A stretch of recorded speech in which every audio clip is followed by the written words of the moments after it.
Welcome to the global deep sea survival game. The old world has sunk. Land, sunlight, fresh air, things you once took for granted have now become luxuries.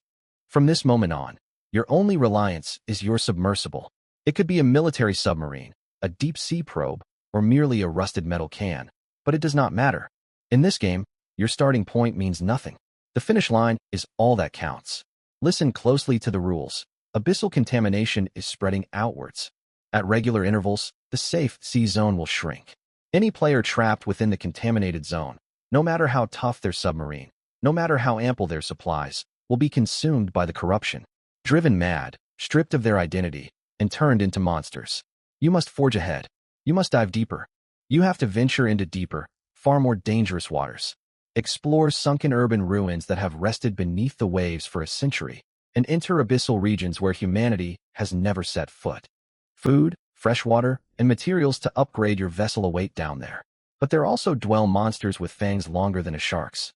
Abyssal leviathans capable of swallowing an entire submarine in one gulp, and fellow survivors willing to attack you for half a tank of oxygen. Yet you will not back down, will you? Because you are human. You belong to the most resilient, intelligent, and unyielding species on this planet. So grip your controls and fire up your engines. The safe zone has already begun contracting. There is only one thing you need to do. Stay alive. Survive until the final circle. Outlive everyone else sinking into the ocean, and keep breathing when all others perish. This abyss belongs to you. Conquer it. The frigid synthetic voice faded from his mind. When Suhai opened his eyes, the violent sensation of free fall came to an abrupt halt. He was strapped tightly to a metal seat by safety harnesses. Rows upon rows of dense instrument panels stretched out before him, pale green fluorescent light tracing the outline of the submarine cockpit amid the darkness. Beyond the circular viewport, deep blue seawater enveloped the vessel like an endless slab of amber. Oppressive, a suffocating weight pressed upon everything. Lingering dizziness clouded Suhai's mind. He remembered scrolling on his phone inside his rental apartment, catching sight of a notification, warning of abnormal global sea level rise, and then everything went black. Ding, global deployment complete. The global deep sea survival game commences now. Before Suhai could fully process what was happening, a cold mechanical tone boomed directly inside his head. This is no drill. The old world is gone, swallowed by the sea. From this moment onward, your nation is the submersible beneath your seat. Heed these ironclad rules. I will state them only once. Rule 1. Your vessel is your territory. Your submersible is your absolute safe zone. No one may board without your permission. Within this cabin, you hold absolute authority. Rule 2. Gifts of the deep sea. In this world, even ordinary mutated fish can tear through steel plating, yet every creature you slay drops generous resources. Risk always goes hand in hand with reward. If you wish to grow stronger, pilot your submarine out to hunt. If you choose to wait for death, drift in place and conserve power. Rule 3. Evolve or sink. Your submarine requires constant enhancement.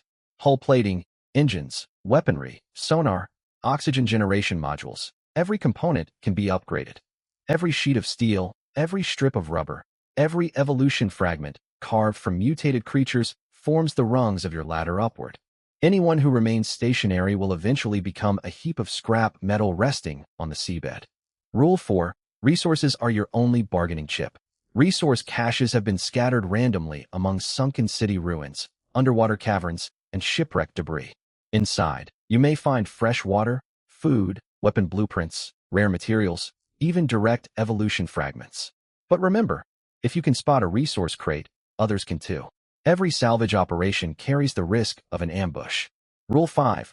All data has been digitized. Mentally utter status panel to bring up your interface, where you can view submarine conditions, equipment attributes, stored supplies, and map data. It is your most dependable tool in the deep sea, second only to yourself. The icy mechanical voice fell silent. After a brief pause, one final alert echoed, heavier than all prior announcements. As if delivering an irreversible verdict, we wish all survivors the best of luck. The deep sea holds no fondness for cowards, yet it always welcomes corpses. Now, let the game begin. Suhai possessed remarkable adaptability and did not panic. In his mind, he whispered, "Status panel." A translucent light screen unfolded before his eyes. His personal attribute panel appeared first. Player, Suhai. Stamina, 12. Strength, 9. Agility, 10. Spirit, 14. Superpower, unawakened. Awakening progress, 0. Evaluation, average physical fitness, slightly above baseline spirit stat. Your willpower might let you hold your breath a little longer before death, yet that is all. Do not imagine you can fight mutated fish with your bare body. You are not capable. Suhai scanned the lines and frowned faintly. His stamina and strength fell within the range of an average adult male, agility marginally higher, likely a leftover from years of practicing parkour, leaving him with decent physical conditioning. The spirit stat of 14 came as a surprise. He suspected this attribute related to mental fortitude and willpower. If that held true, 14 points was far from trivial. Superpower, unawakened. Awakening progress, 0. These two lines were shaded gray, meaning they were irrelevant to him for now. He closed the personal panel and pulled up the vehicle interface. This would ultimately decide how long he could survive. Vessel name, rusted military submarine. Grade, Tier 1 vessel. Hull durability, 200/200. Maximum dive depth, 800 meters. Current depth, 1023 meters. Depth exceeded warning. Maximum speed, 50 knots. Power system, conventional diesel-electric engine. Remaining fuel, 48.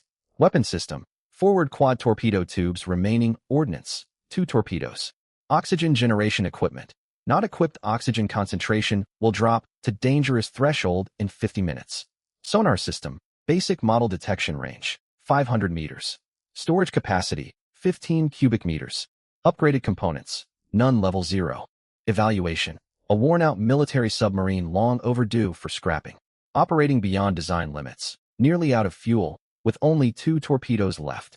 Its sole merit is its military origin. While others wait for death, trapped inside fragile, transparent pods, you at least have a steel hull to shield you as you sink. Suhai's expression darkened after reading the panel. No oxygen generation equipment. Survivors without oxygen systems would suffocate slowly within their metal pods, just like fish deprived of air. This was a deadly crisis. At that moment, the world channel erupted. Before Suhai could work out a solution for his oxygen shortage, a flood of notification prompts popped up in the upper right of his vision, pouring forth like rain hammering against metal. World channel activated. Regional channel activated. Trade channel activated. 3 alerts flashed simultaneously. Immediately afterward, the message bar in the lower left corner began scrolling frantically like a breached dam. What the hell is this place? Why am I swimming underwater with no vessel at all? I'm stuck inside a diving suit. Just a suit, not even a helmet. I can breathe underwater, but I'm freezing and terrified. I'm trapped in a sightseeing sub. It's completely transparent. Huge black fish are swimming all around me. I'm losing my mind. Suhai skimmed through the messages, his expression shifting from tension to disbelief. Some players were exposed directly to seawater, others confined inside basic diving suits, and many trembled within transparent sightseeing spheres. One player's predicament was even more absurd. He claimed he had spawned with nothing but a compact underwater thruster, strapped to a single oxygen tank, without any space to sit down. Suhai glanced toward his cockpit. The metal seat was hard, yet fully enclosed. The aged instrument dials still displayed active readings. The indicator lights for the quad torpedo tubes glowed green. A military submarine. Rusted as it was still military grade. I suppose I got fairly lucky, he muttered to himself.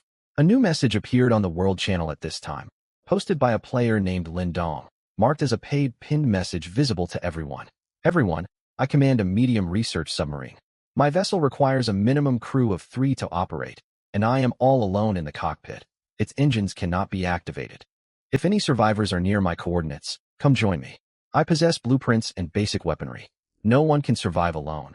Cooperation is our only hope. Dozens of replies followed. Some wanted to head toward his location. Others claimed they could not find the coordinates, while many voiced sharp skepticism, arguing no one dared leave their vessel to pick up strangers, fearful of traps. Suhai did not join the discussion. His gaze lingered on the line, requires a minimum crew of 3, before reopening his vessel panel. Vessel name, rusted military submarine. Type, compact tactical submarine. Rated crew, 1 to 2 people.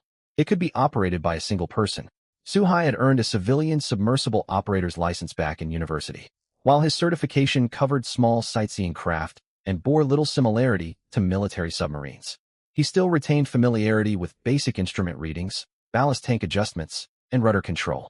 Though the cockpit layout of this rusted military submarine was outdated, its core operational logic followed universal standards.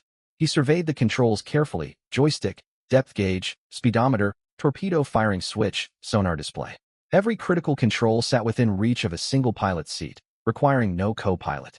He could manage, barely. Then a bright red message cut through all other text on the world channel. Impossible to ignore.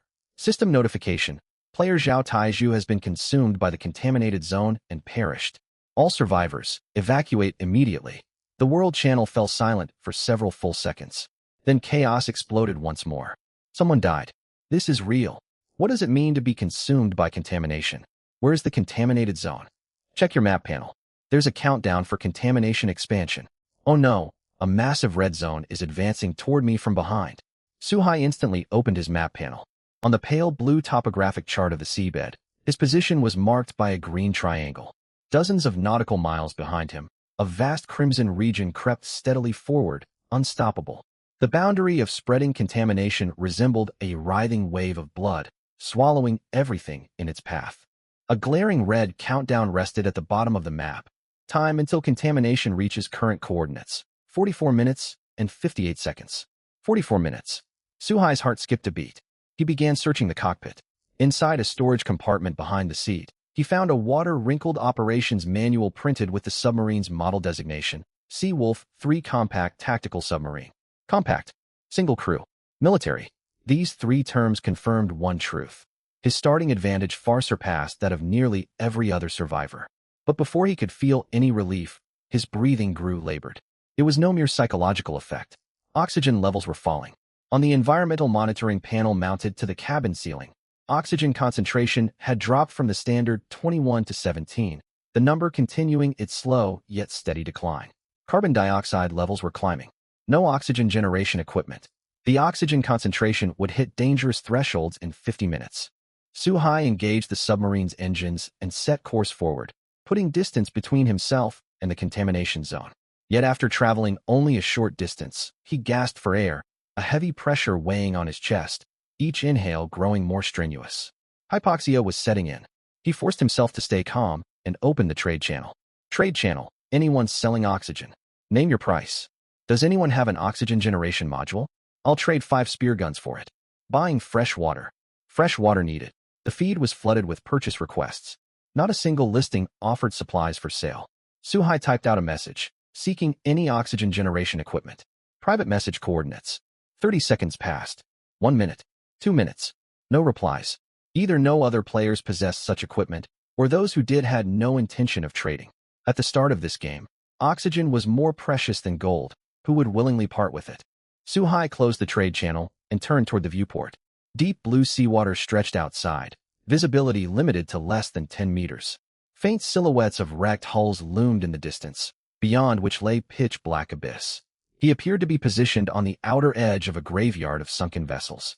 Within these wrecks, resting on the seabed for decades or centuries, resource crates might await, and mutated fish as well. Yet he did not even know what a resource crate looked like. Loot inside was randomized. Even if he risked leaving the submarine to search, there was no guarantee he would find spare oxygen tanks. But time was running out. Suhai gritted his teeth and began removing his outer jacket. He recalled that emergency storage lockers were typically fitted behind submarine seats, stocked with basic diving gear. No matter how run down this military vessel was, standard emergency equipment would remain intact. Sure enough, inside the emergency locker sat an aged diving suit, one compressed air tank, a pair of swim fins, and a headlamp. The suit's rubber had stiffened with age, yet no visible tears marked its surface. The pressure gauge on the air tank read 60 remaining capacity, enough for 15 to 20 minutes. It will suffice, Suhai murmured, slipping into the diving gear. He would head out to search. An oxygen generation module, resource crates, spare oxygen canisters, anything was better than suffocating trapped within the submarine.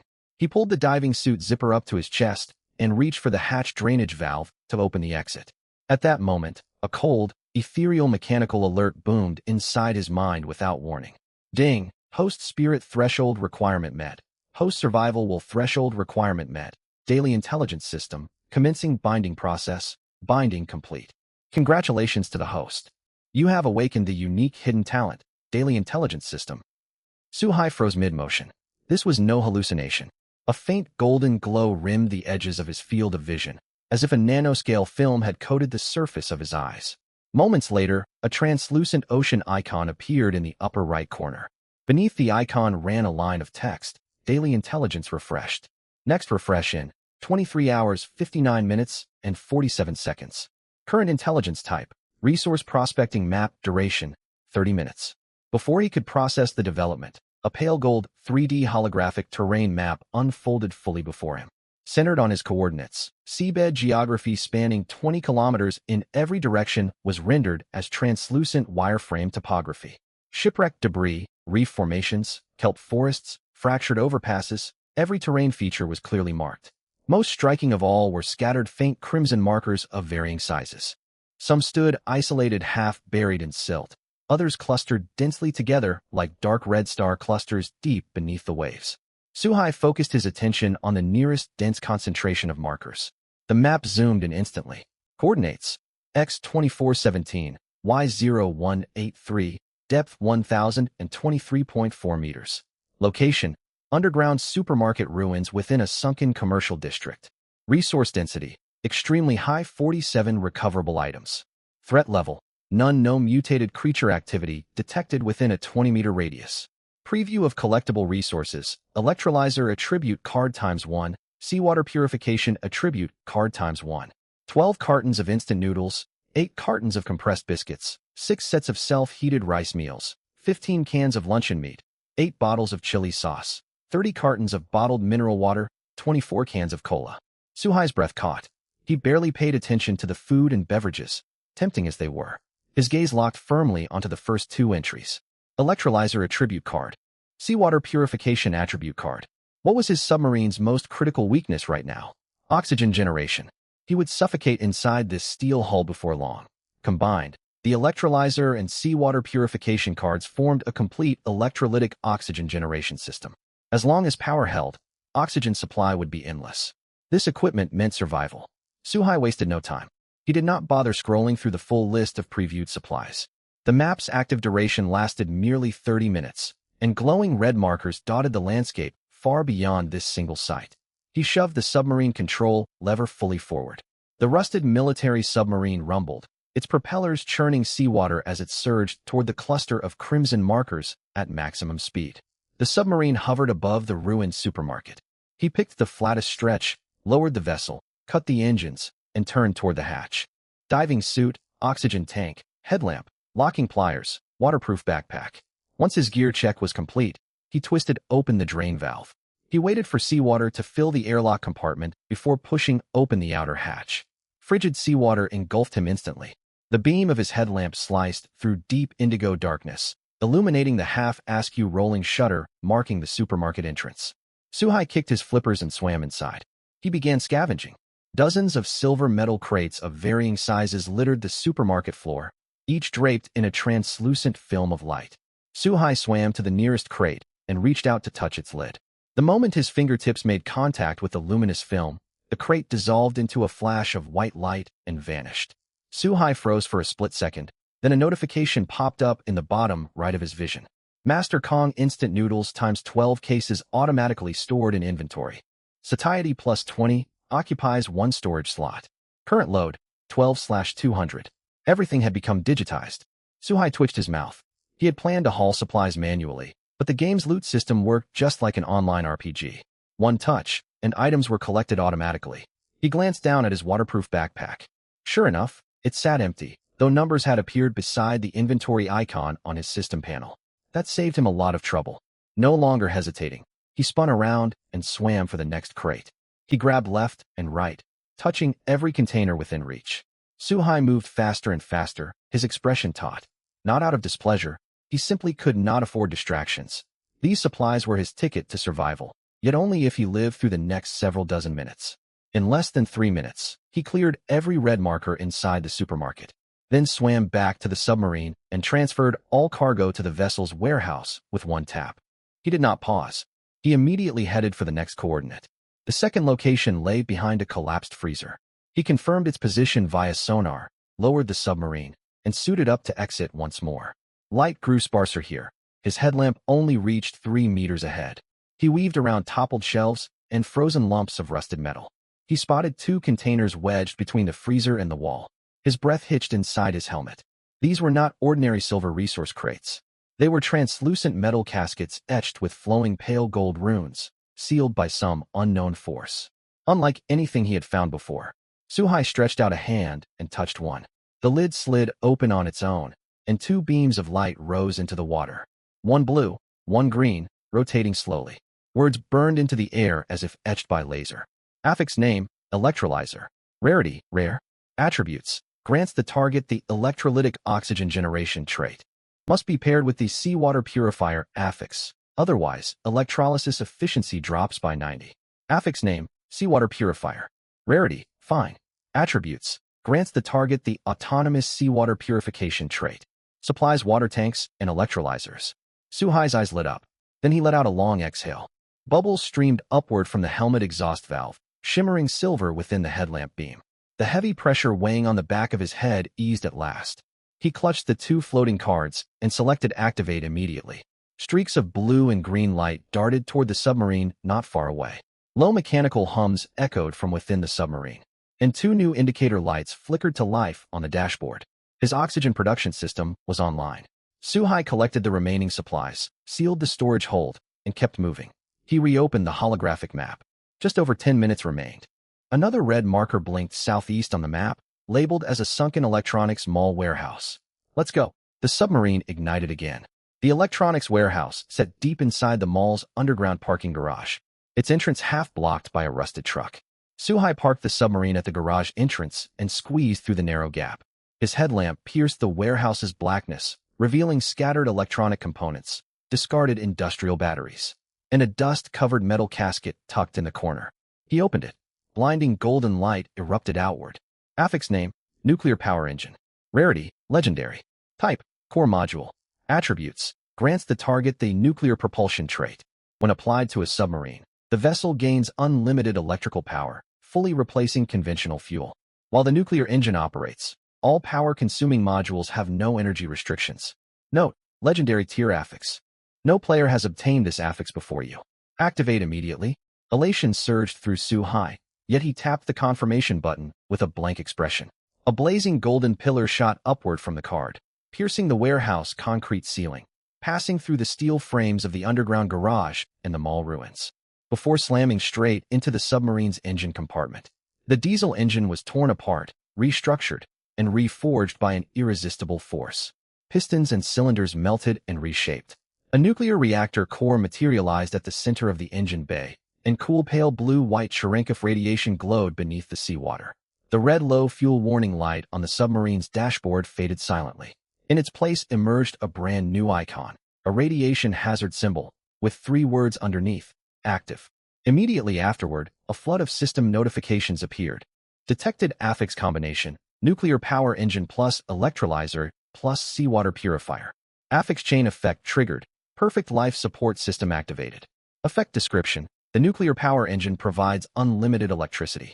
The seawater purifier converts surrounding seawater into fresh water. The electrolyzer splits fresh water into oxygen and hydrogen. Oxygen sustains respiration. Hydrogen is automatically vented. The system runs fully automatically with 0 consumption and 0 maintenance. Your submarine will never run out of oxygen. Suhai's heart raced with relief. He no longer needed to panic, yet he refused to slow down. He continued gathering resource crates, collecting and transporting supplies non-stop, clearing every remaining zone. Canned compressed biscuits, self-heated rice, tinned meat, seasonings, mineral water, cola, gold coins. Streaks of white light flashed continuously, system alerts scrolling across his vision like a waterfall. And his load bar fluctuated erratically like an electrocardiogram. Only when the 30-minute countdown on the holographic map ticked down to the final minute did he swim back to the submarine, seal the hatch, drain the airlock, and hang his diving suit on its hook. Silence filled the cabin. No engine roar. He stood still, listening. Only the low-frequency thrumming of the nuclear reactor rumbled on, like a slumbering leviathan snoring. The air carried a stronger whiff of ozone than outside, mixed with metallic and rubber scents. Not unpleasant, and strangely reassuring. Suhai walked to the pilot's seat and sat down. Then he did something he had been longing to do for a long time. He drew a deep breath. Not the rationed, survival-style shallow inhales he had taken before. It was the slow, full breath someone takes sinking onto a sofa at home. His rib cage expanded, his lungs filling completely. Oxygen flooded his bloodstream, charging every single cell in his body. He held it for several seconds before exhaling slowly, then breathed in once more. Every breath he took while wearing the helmet had felt timed, every inhalation carefully rationed. Things were different now. He could breathe whenever he wanted, pause whenever he liked. Take 3 deep breaths in a row, or 10, no one would stop him. Nice. Suhai leaned back in his chair and stretched his shoulder blades.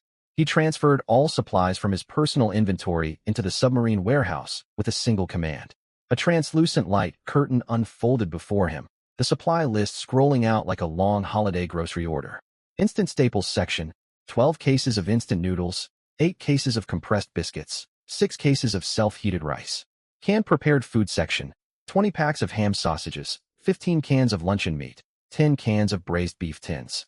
Seasoning section, 8 jars of LV100 chili sauce, 6 packs of hot pot base. Drinks section, 30 cases of bottled mineral water, 24 cans of cola, 50 packets of concentrated coffee liquid. Miscellaneous section, bandages, rubbing alcohol, tool kits, spare batteries, submarine interior modification kit. Suhai spent half an hour sorting everything neatly. Instant meals stacked in the left locker, cans piled on the right storage rack. He reserved a separate compartment just for the LV100. The system noted it would boost mood while eating, worthy of VIP placement. He set 2 cans of cola beside the helm and stowed the rest deep in the storage hold. He then opened the instruction manual for the submarine interior modification kit. Leather seats, constant temperature system, ambient light strips. He had no time for renovations right now, but these upgrades would come in handy eventually.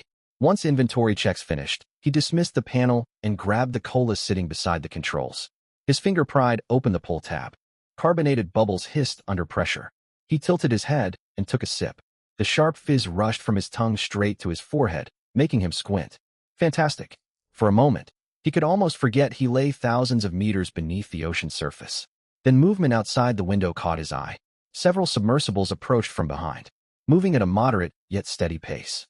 Small civilian submarines, modified deep-sea jet skis, and even a fairly imposing medium research submarine. Twice the size of his weathered military submarine, its hull marked with faded white characters, Xiangyang. They advanced in a loose formation, like schools of fish fleeing a predator. Fleeing something. A thought clicked inside Suhai's mind. He set the cola down sharply and opened his map panel. On the cerulean seafloor topography, the boundary of the deep crimson contamination zone behind his green triangular marker crept forward visibly. A countdown ticked along the bottom of the map. Time until contamination zone reaches current coordinates, for minutes and 37 seconds. He had been so busy looting crates, equipping affixes, and drinking cola, that he nearly forgot the contamination zone pursued everyone relentlessly. He had lingered here far too long, and the other survivors had caught up. Yet Suhai felt no panic. His gaze fell to the pale blue-white glowing radiation symbol on the dashboard, and a faint smile tugged at his lips. Nuclear power engine. Unlimited electricity. Others fled the contamination zone because they could not move fast enough, constrained by limited fuel. He faced no such restriction. He gripped the control stick and pushed power output to 80%. The rusted military submarine's nuclear engine let out a low rumble, not the strained, wheezing roar of the old diesel engine, but a steady, imposing thrumming. The propellers churned the seawater, kicking up a vortex of white foam at the stern. The submarine shot forward like an arrow released from a bow. Acceleration pressed Suhai firmly against his seat. The depth gauge needle wavered slightly. Speed climbed from 18 knots to 30, then 35, then 40. Wreckage streaked past the viewport. The submersibles that had traveled alongside him shrank into tiny specks far behind. At the same time, the global chat channel flooded with non-stop messages. Help! My batteries are at 5. The contamination zone is 3 kilometers behind me. Anyone got spare batteries? I'll trade 3 cases of cans. I've switched to power-saving mode. Speed dropped to 3 knots. I can't outrun the contamination zone. I'm going to die out here. Did anyone just see something shoot past? A submarine? A fish? It looked almost like a torpedo. I saw it too. A dark shape darted overhead. The current it stirred nearly flipped my fragile glass sub. Suhai read the messages, but said nothing. He pushed power output up another 5 percentage points. Speed hit 43 knots. The seawater outside blurred from deep blue to murky teal. Obstacles continuously pinged on his sonar screen. Holding the stick in one hand, he threaded precisely between sunken wreckage and jagged reefs. He stabilized his cruising speed at 45 knots, leaned back in his seat, resting one hand on the controls. With his free hand, he picked up the half-finished cola, sipping it steadily as he raced onward. As time slipped by, a cluster of faint signals appeared at the edge of the sonar display. He glanced over, sunken ship wreckage, reflecting metallic echoes, almost certainly resource crates. Suhai hesitated for a few seconds. The 30-minute validity window for his intelligence system had expired. No holographic markers would pinpoint every crate for him now. He checked the distance separating him from the contamination zone. He was safely far ahead, with ample time to spare. Besides, surviving in the deep sea meant learning to search for supplies on his own sooner or later. He slowed the submarine to hover above the wreck. Once again, he donned his diving suit, opened the hatch, submerged, and swam into the sunken vessel. Total darkness engulfed the wreck. His headlamp illuminated only a few meters ahead. Collapsed bulkheads, floating debris, and tangled cables filled every corridor. He spent more than 10 minutes searching the cargo hold, only uncovering ordinary resource crates holding compressed biscuits and mineral water. As he prepared to leave, his hand brushed a pale blue metallic casket tucked in the cargo hold corner. He opened it. Affix name, gas compression filling equipment. Rarity, bronze. Type, functional module. Attributes, grants the target the gas compression and filling trait. Automatically pressurizes excess internal gas into standard air tanks. Requires a stable gas source such as oxygen produced by an electrolyzer. Activate immediately. Suhai stared at the text for 2 seconds, then slapped his forehead. A compressor. The electrolyzer generated far more oxygen than he could ever consume alone inside the submarine. If surplus oxygen could be pressurized into tanks, he could sell them through the trade channel. It was a nearly zero-cost business opportunity. He swam straight back to the submarine, retrieved the affix card, and selected Activate immediately. The card dissolved into blue light. A faint mechanical assembly hum echoed inside the vessel. A system notification popped up. Gas compression filling equipment activated. Stable oxygen source detected. Electrolyzer. Available air tanks detected. 0. Please supply standard oxygen canisters. He still needed empty tanks. Suhai recalled 10 emergency oxygen canisters stored in the submarine's emergency locker. He fetched all of them and plugged them into the filling ports. The equipment hummed to life. Its status light shifted from red to green. A line of text appeared on the panel. Filling complete. Standard oxygen tank times 10. Current oxygen level, 100. Supports one person breathing for approximately 48 hours per tank. 10 tanks. Enough oxygen for a single survivor for 20 days. He would never use all of that by himself, yet countless survivors in the deep sea desperately needed oxygen. He opened the trade channel and typed oxygen tank into the search bar. The results made him pause. Empty standard oxygen tank. Listing price, 1 gold coin /100 units. Empty canisters were worthless. Value lay in the oxygen inside. He had unlimited oxygen, but he lacked these cheap, empty containers. He checked his gold balance, 12 gold coins. He must have collected them while looting crates earlier. Without hesitation, he spent 1 gold coin purchasing 100 empty oxygen tanks and connected every single one to the filling equipment. The machine operated automatically. In less than 5 minutes, all 100 tanks were fully pressurized and neatly stacked in the storage hold. Then he opened the trade channel and listed his goods. Other players were already selling oxygen tanks, priced at 50 gold coins each. With the note, limited stock, first come first served. Suhai considered his pricing and set his at 48 gold coins per tank. His listing note read, unlimited supply, long-term stock available. Item barter also accepted. He had no intention of undercutting prices drastically. He was not running a charity, yet he had no desire to exploit desperate survivors. A slightly lower price than competitors would draw buyers, while leaving opportunities open for other traders. 48 gold coins per tank.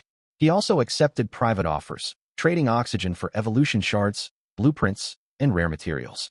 Less than 30 seconds after listing, the first private message arrived. Hey, I'm running critically low on oxygen. Could you spare 1 tank for free? I can stick with you and assist you long-term. Suhai blocked the sender without hesitation. His movements were swifter than yanking a torpedo launch lever. The apocalypse was no place for casual alliances built on favors. He had read this exact tactic hundreds of times in web novels. Strangers who received free supplies almost always betrayed or dragged down their benefactors later. Shortly afterward, legitimate buyers began sending requests. Boss, I want 2 tanks. I have the gold. 48 each, total 96. Let's complete the trade. Boss, can I trade a military assault rifle plus 5 magazines for 1 tank? I don't have enough gold, but the gear is top-tier military grade. Boss, I've got a Submarine Tier 1 Evolution blueprint. Trade for 3 tanks. Suhai set his colo aside and began processing the trade requests carefully. He traded away 20 oxygen tanks, receiving 480 gold coins, 1 Tier 1 Submarine Evolution blueprint, 1 assault rifle with 5 magazines, 2 pistols, a fire axe, and 4 spare torpedoes. The most valuable acquisition was the blueprint. Submarine Tier 1 Evolution blueprint. Evolution Shard times 30, Steel times 100, Rubber times 50, Tier 1 Evolution Energy Core times 1. Trading volume slowly began to taper off after 40 minutes. Leaning back in his chair, Suhai worked out the logic. Oxygen tanks were a one-time purchase. Once a player bought one, it would last them several days, so there was no immediate need to restock. It was an essential commodity, yet demand was not frequent. He shifted his gaze to another section of the trade channel. Fresh water. Players listed fresh water at wildly varying prices, but a stable benchmark had emerged. 1 gold coin for 5 500-milliliter bottles of mineral water. Suhai searched for empty bottles, and sure enough, they were available. 1 gold coin for 500 standard empty bottles. He purchased a batch of empty bottles, connected the freshwater outlet of his seawater purification unit to the bottling equipment, and began mass filling containers. Bottle after bottle slid out from the end of the production line. The system automatically generated a label bearing the product named Deep Sea Purified Water, with taste parameters reading 99.9 purity, free of impurities and odors. It was cleaner than the mineral water sold on land. He listed the bottled water on the trade channel at the market rate of 1 gold coin for 5 bottles. He was fully capable of starting a price war, but there was no point. His supply was limitless. He had no need to cut prices. All he needed to do was keep the listings active. When other sellers ran short of stock, buyers would naturally come to him. Sure enough, orders rolled in constantly once the mineral water went live. Unlike oxygen tanks, which were one-off transactions, water was something everyone needed every single day. Repeat customers far outnumbered those buying oxygen. Empty bottles streamed in and out of Suhai's storage compartment, and the constant ping of trade notifications echoed non-stop, like a small cash register. He also accepted several private trade offers, exchanging mineral water for a haul of rare supplies, 3 packs of fresh vegetable seeds, 1 hydroponic growing trough, 10 frozen steak portions, and even an unopened bottle of 1982 Lafite. The player who owned the wine claimed it served no practical purpose deep underwater and was willing to trade it for 3 crates of bottled water. Suhai happily agreed to the deal. Once all the business was sorted out, his stomach rumbled. He glanced down at his abdomen, realizing he had not eaten anything except a few sips of cola since waking up. Opening his storage compartment and staring at the mountain of supplies, he decided he deserved a proper meal. He tore open a self-heating rice pack and poured water into the heating pouch. 15 minutes later, a steaming bowl of rice was ready. He sliced open a can of luncheon meat and fried the slices on both sides until golden brown. The frying pan was a makeshift contraption, built by attaching a steel plate to the blade of a fire axe and set over the heat vent of the nuclear power engine, which maintained the perfect cooking temperature. He poured a can of braised beef into the pan to heat up, sprinkling in dried chili peppers and Sichuan peppercorns obtained from trades. The rich aroma quickly filled the entire cockpit. He opened a jar of chili sauce and scooped a large spoonful straight into his rice. Red oil coated every grain of rice. The luncheon meat was crisp on the outside and tender within, while the beef was soft and savory. He picked up a slice of luncheon meat with chopsticks, dipped it in the chili oil on his rice, and took a bite. He closed his eyes and let out a quiet, satisfied sigh. This was not mere survival. It was a private feast in the deep sea. As he ate, he kept the world channel open as background noise. Messages scrolled upward on the screen like an endless tide. I'm starving. I'm truly starving. I haven't eaten for 2 days. The only thing I've had since waking up was a raw fish. It tasted so fishy I can still taste it when I burp. There was half a carton of braised beef instant noodles back in my old rental apartment. I used to think instant noodles were junk food. Right now, I'd trade anything for a single bowl. Stop talking about food. You're making it worse. My stomach burns and my mouth tastes bitter. I only have 2 packs of hardtack left in my submarine. I have to ration it, only eating half a piece a day. I chew slowly, afraid there won't be any left once I swallow. Through the screen, he could feel the exhaustion and despair of those players. This was doomsday survival. Oxygen, food, energy, every basic necessity was a struggle. But that reality applied to everyone else. Meanwhile, Suhai bit into another golden fried slice of luncheon meat, chewing slowly. On the right side of his screen, Active trade listings for deep-sea purified water and standard oxygen tanks remained visible.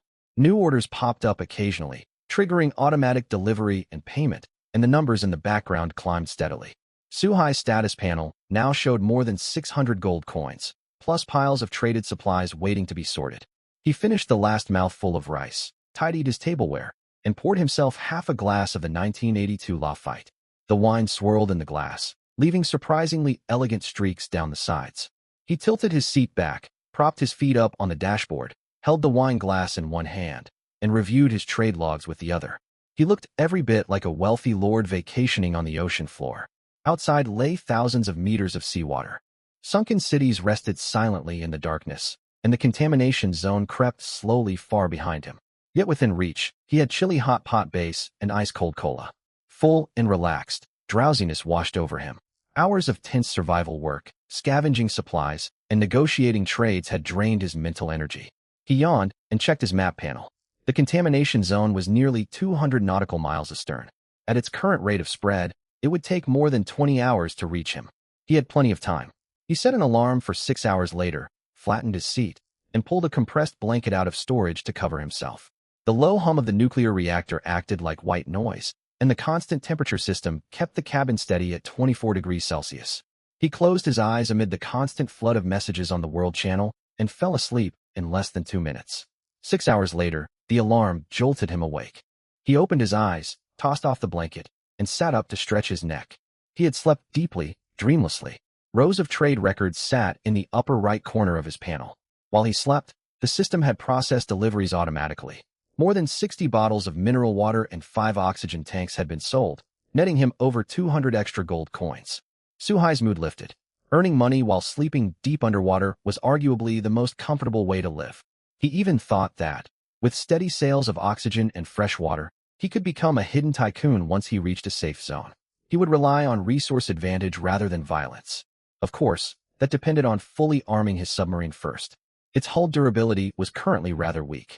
He had no intention of attacking others, but he had to defend against anyone who might attack him. He pulled out the submarine primary evolution blueprint he had obtained in a trade and cross-referenced the upgrade requirements on his system panel. Submarine primary advancement requirements. Evolution shard times 30, steel times 100, rubber times 50, primary evolution energy core times 1. As he planned out his upgrade route, a system announcement suddenly flashed, bright crimson text glowing dead center in his vision. Regional announcement. A large-scale natural disaster is forming within region EC 7724, Deep Sea Maelstrom. Estimated formation time, 5 minutes from now. Projected impact radius, approximately 4.7 kilometers. All players are warned to exercise caution and avoid being pulled into the vortex core. Suhai's pupils narrowed. A deep-sea maelstrom. He had watched documentaries about phenomena like this, massive circular ocean currents, stretching several kilometers or even tens of kilometers wide. The pull grew stronger closer to the center, capable of dragging any vessel or submarine down into the abyss. Underwater, such whirlpools were far deadlier than typhoons on the surface. There were no waves to ride. You would only be dragged downward layer by spiraling currents until water pressure crushed your submarine and everything inside. Suhai stared at the crimson regional announcement for 5 full seconds. Deep sea maelstrom forming in. For minutes, 42 seconds. He had no idea where the vortex would spawn. That was the most dangerous unknown. The announcement only stated within this region. But how large was the region? 5 kilometers across. 10. 50. If he rushed off blindly, he might sail straight into the vortex core, which would be no better than staying put to await death. He could not move recklessly. At the very least, he had to hold position until the maelstrom formed. Suhai forced himself to calm down. He reduced the submarine's power output to minimum, letting the propellers idle to hold his current position. Then he pulled up the submarine status panel, needing to take stock of every asset he had. Vehicle name, corroded military submarine, grade, Tier 1 vehicle, hull durability, 200/200ths, maximum diving depth, 800 meters current depth, 793 meters, maximum speed, 50 knots. Power system, legendary nuclear-powered engine, operational, unlimited electricity.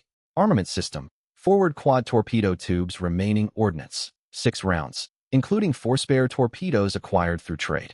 Life support, rare electrolyzer plus high-grade seawater purification unit plus bronze-grade gas compression bottling equipment, Complete life support system active. Sonar system. Basic model detection range. 500 meters. Storage capacity. 15 cubic meters, approximately 40 occupied. Upgraded components. None level 0. Special traits. Legendary nuclear-powered engine. Rare electrolyzer. High-grade seawater purification unit. Bronze-grade gas compression bottling equipment. Suhai's gaze lingered on one critical line of data. His biggest vulnerability was the hull durability of only 200 points. If caught in the maelstrom, drastic shifts in water pressure left him unsure how long this thin metal shell could hold. Suhai took a deep breath and closed the panel. All he could do was wait. Wait for the maelstrom to materialize, pinpoint its location, then flee at full speed in the opposite direction. The cockpit fell quiet, filled only by the low drone of the nuclear reactor and the soft hum of the air circulation system. Suhai rested both hands on the control levers, his thumbs brushing the rubber grips, eyes flicking repeatedly between the sonar screen and the viewport. Deep blue seawater stretched beyond the glass, unnervingly still. He knew the calm was deceptive. The deep sea never showed its dangers ahead of time. Deep sea maelstrom forming in 0 minutes, 58 seconds. Suhai flexed his fingers and tightened his grip on the controls. 0 minutes, 32 seconds. He glanced at the sonar. No abnormal signals within 500 meters. The seabed terrain was flat, and current velocity remained normal. 0 minutes, 15 seconds. His right foot hovered over the accelerator pedal, left foot braced against the anti-slip patterns on the cabin floor, and he leaned forward slightly. 0 minutes, 5 seconds. His heart clenched sharply. 0 minutes, 0 seconds. The world channel erupted. Shit. The vortex. It's enormous, right beside me. Help. The message cut off mid-sentence. Suhai ignored the chat. His sonar blared a shrill alarm. A massive vortex signal, over 4 kilometers in diameter, materialized less than 800 meters off his starboard side. On the sonar display, the formation looked like a newly born black hole. Within fractions of a second, current speeds along its edge surged from normal levels to chaotic extremes, turning the echo readings into a jumbled mess. 800 meters. A chill ran down Suhai's spine. Less than a kilometer away, the maelstrom had spawned right next to him. Instinctively, he jammed the control lever all the way forward. The nuclear-powered engine rumbled deeply. It was not the strained roar of a diesel engine, but a steady, unsettling surge of raw power. Cavitation bubbles erupted behind the propellers, and the submarine lurched forward as if kicked hard from behind. Speed climbed from 5 knots to 15, then 25, then 35, hitting 42 knots in 3 seconds. It was not enough. Suhai could feel a powerful lateral force dragging the submarine toward his right. The hull tilted, objects inside the cockpit shifted with faint scraping noises, and the unfinished glass of Lafite tilted at an alarming angle. On the sonar screen, the maelstrom's perimeter expanded. The vortex itself was not moving. Its zone of suction was growing. Currents formed an anti-clockwise ring over 5 kilometers wide. The pull intensified toward the center, and surrounding seawater was continuously drawn inward. 45 knots. The hull's tilt worsened. Suhai could feel the irresistible current dragging the submarine rearward and to the right. The heading indicator fluctuated constantly. Though he was driving forward, his actual path curved toward the vortex. 50 knots. This was the theoretical maximum speed of the submarine. Yet the tilt did not stop. Suhai pressed his back firmly into the seat, gripping the controls so tightly his knuckles whitened. He could sense the nuclear engine pushing for more output. As a legendary grade power unit, its potential far exceeded 50 knots, but other components of this aging hull limited top speed. The propeller revolved past safe thresholds, and shrill metallic screeching echoed from the stern. Yet Suhai refused to ease the throttle. He could not afford to slow down. Being pulled into the vortex meant death. Faster, he gritted out. Just a little faster. Speed briefly crested 52 knots. It was the absolute limit. The drive shaft groaned, and seals around hull rivets began to hiss faintly. Operating at maximum depth and extreme speed, hull durability plummeted visibly. Hull durability, 187/200. Hull durability, 174/200. The maelstrom's pull never weakened. Suhai's submarine resembled an insect trapped in a spiderweb, thrashing desperately to break free as the silken threads dragged it slowly inward. The speed gauge fluctuated between 50 and 52 knots, yet his effective forward movement fell below 30 knots. Over a third of his engine power was counteracted by the lateral pull of the currents. His assessment was correct. He was losing ground. Behind him, that 5-kilometer-wide grinding disk of seawater rotated steadily, waiting to crush everything caught within it. This approach would not work, yet he had no other options. Just then, a cold mechanical notification echoed inside his mind. Ding, daily intelligence system. Today's intelligence has refreshed. Next refresh in 23 hours, 59 minutes, and 47 seconds. Please select your intelligence type for this session. A translucent selection panel appeared floating before his eyes, 5 options arranged in a pentagram, each glowing with a distinct hue.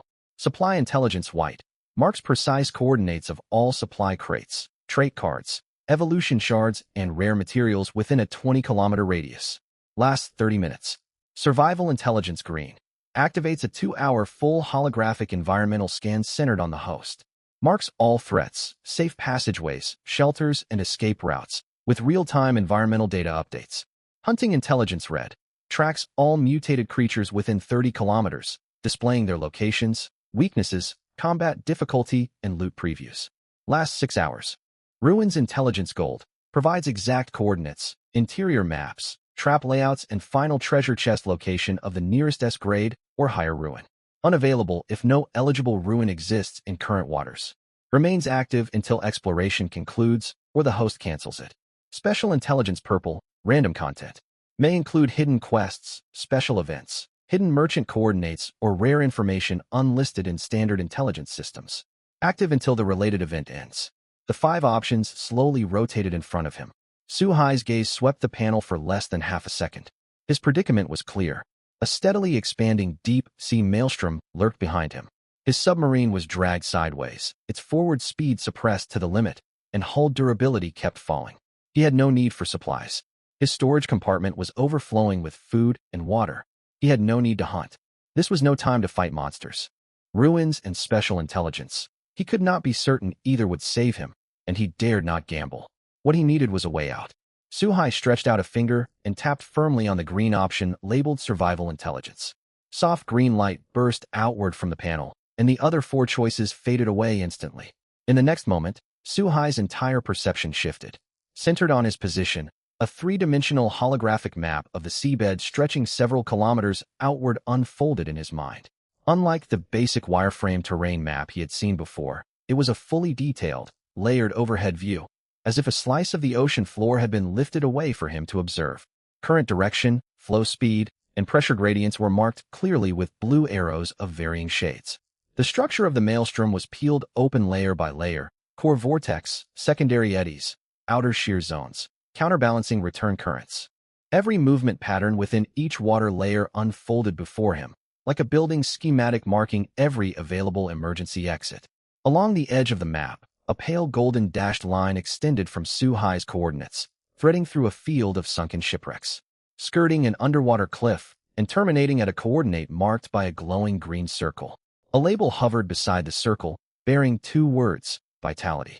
The escape route provided by the survival intel did not require him to engage the massive whirlpool head-on. The odds of prevailing in a direct confrontation were vanishingly slim. No matter how powerful the output of the nuclear engine was, the submarine's hull could not endure prolonged, overloaded operation. If the drive shaft snapped or the hull ruptured, he and the vessel would be lost without a trace. The solution presented by the holographic anatomical map was a dynamic path, ride the currents instead of fighting against them. The water flow on the outer perimeter of the massive whirlpool was not a unidirectional pull, but concentric circular shear zones nested one within another. The direction and velocity of currents shifted drastically at different depths and angles. If he followed that golden dashed line, first dive to 1,120 meters to enter a reverse compensatory current on the whirlpool's periphery. He could harness the thrust of this compensatory current to cut sideways toward the whirlpool's flank, then engage full power at a weak point in the shear zone. This would let him break free from the pull from the rear flank with minimal power expenditure. It was not brute force. It was leveraging the current. Suhai finished processing the route in less than 3 seconds. 3 seconds later, he carried out a maneuver any seasoned deep-sea sailor would brand sheer madness. He lifted his foot off the throttle. Speed plummeted sharply from 52 knots to 30 knots. The submarine instantly lost forward momentum. The lateral pull from the massive whirlpool, as if it had been waiting for this exact moment, dragged him hard toward the right rear. The hull tilted violently. Objects inside the cockpit clattered and crashed across the floor. A bottle of Lafite slid straight off the console and shattered into crimson shards on the deck. Yet Suhai remained calm. He gripped the control stick with his left hand and pushed the diving rudder down with his right. The submarine's bow dipped downward, and the numbers on the depth gauge began to tick upward. 1,025 meters. 1,030 meters. 1,040 meters. At the same time, he turned the rudder fully to the right, guiding the submarine along the tangent of the whirlpool to cut into the outer shear zone. The hull shuddered violently.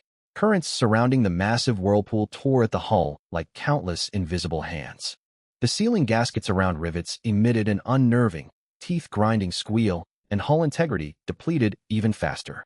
Hull integrity, 158/200. Hull integrity, 149/200. 1,050 meters. 1,060 meters. 1,070 meters. Suhai's gaze stayed locked firmly on the golden dashed line on the holographic anatomical chart. His current position was marked by a moving green light. The dashed line stretched ahead of the dot, winding past an underwater cliff, and leading into a blue region where water flowed counter to the whirlpool's suction.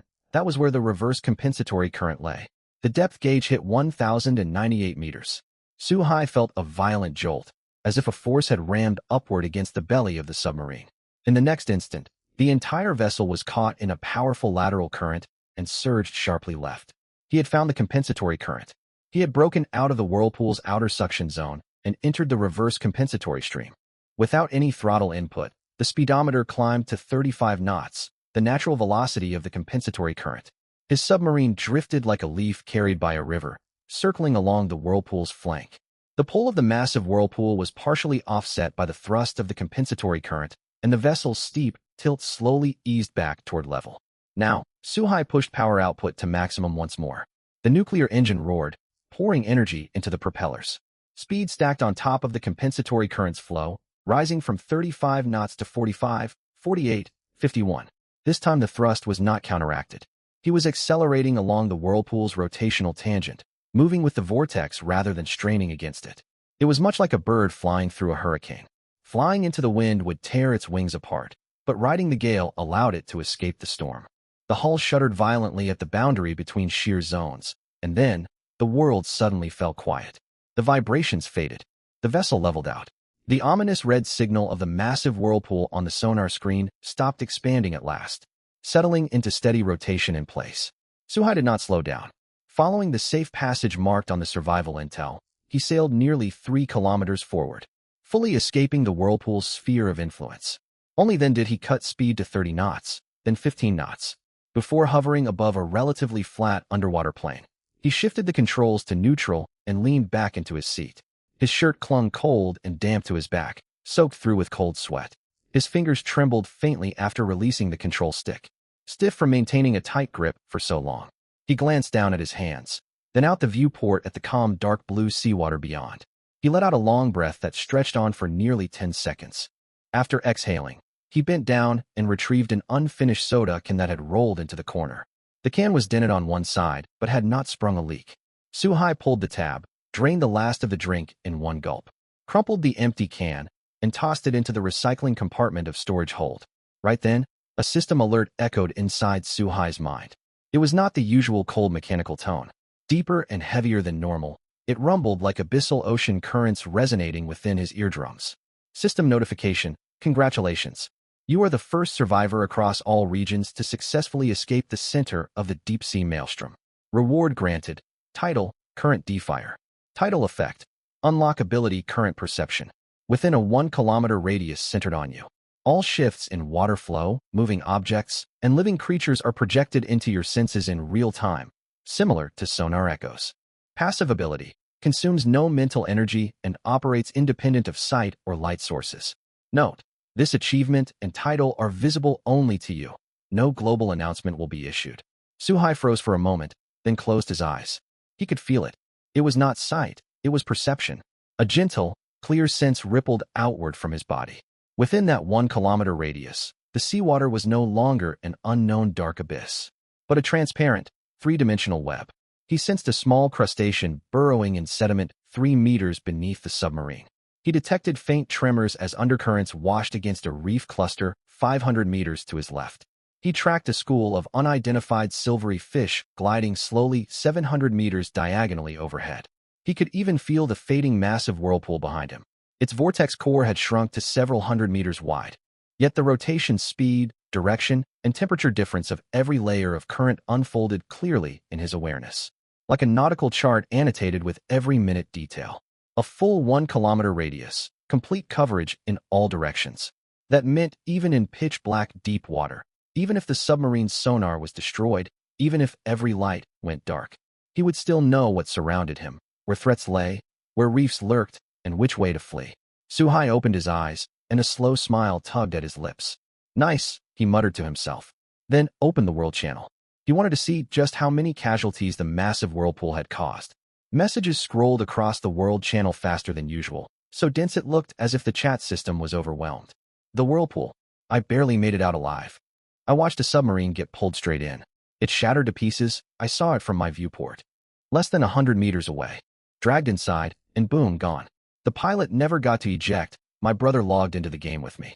We were chatting privately moments ago, and now his avatar is gray. Coordinates EC7724. Any survivors around here? I'm still alive. I was on the outer edge, lucky enough to be heading the opposite way when the whirlpool formed. But my batteries are only at 8. I can't go far. Suhai scrolled through the flood of messages, then pulled up regional population statistics.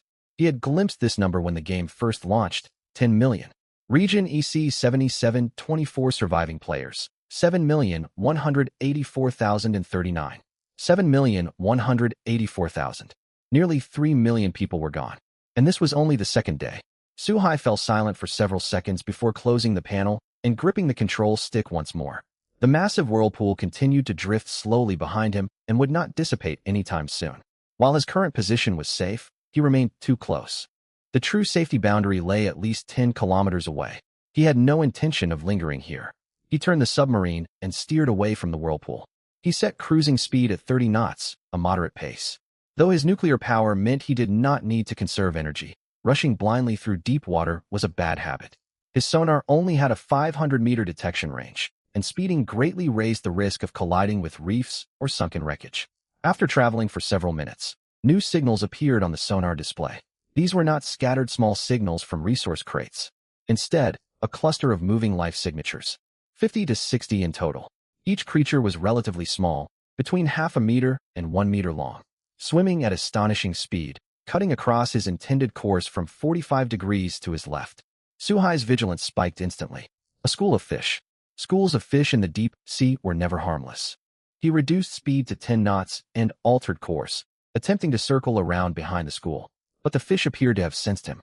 At roughly 300 meters distance, they collectively changed direction and charged straight toward his submarine. They moved blindingly fast. The 300-meter gap closed in less than 20 seconds. Suhai could no longer evade them. When the first fish slammed against the hull, he heard a dense, skin-crawling barrage of impacts. Tap, tap, tap, tap, tap, like dozens of screwdrivers hammering metal all at once. A moment later, a fish's face pressed up against the cockpit viewport. It was a face straight out of a nightmare. The fish was roughly 80 centimeters long with an elongated body covered in sickly grayish-blue scales that glowed faintly cold in the darkness. Its most horrifying feature was its mouth. No lips, only exposed teeth. Each one a thin steel spike arranged in 4 or 5 dense rows along both jaws. It opened wide, revealing layers of overlapping fangs deep inside its maw, then bit down hard onto the viewport glass. Screech. The shrill scraping sound made Suhai flinch backward. A faint white mark scored the viewport. Fortunately, it could not pierce the glass for now. But there was more than just one. Hundreds more fish surged forward, nearly blocking all visibility outside the viewport as dozens of Fong's silvery scale fish bit, rammed, and gnawed at the submarine's hull. The sonar screen flooded with tiny overlapping blips, impossible to distinguish individually. At the same time, a creature information prompt popped into view. Mutated creature, Fong's silvery scale fish. Threat level, Tier 1. Behavior.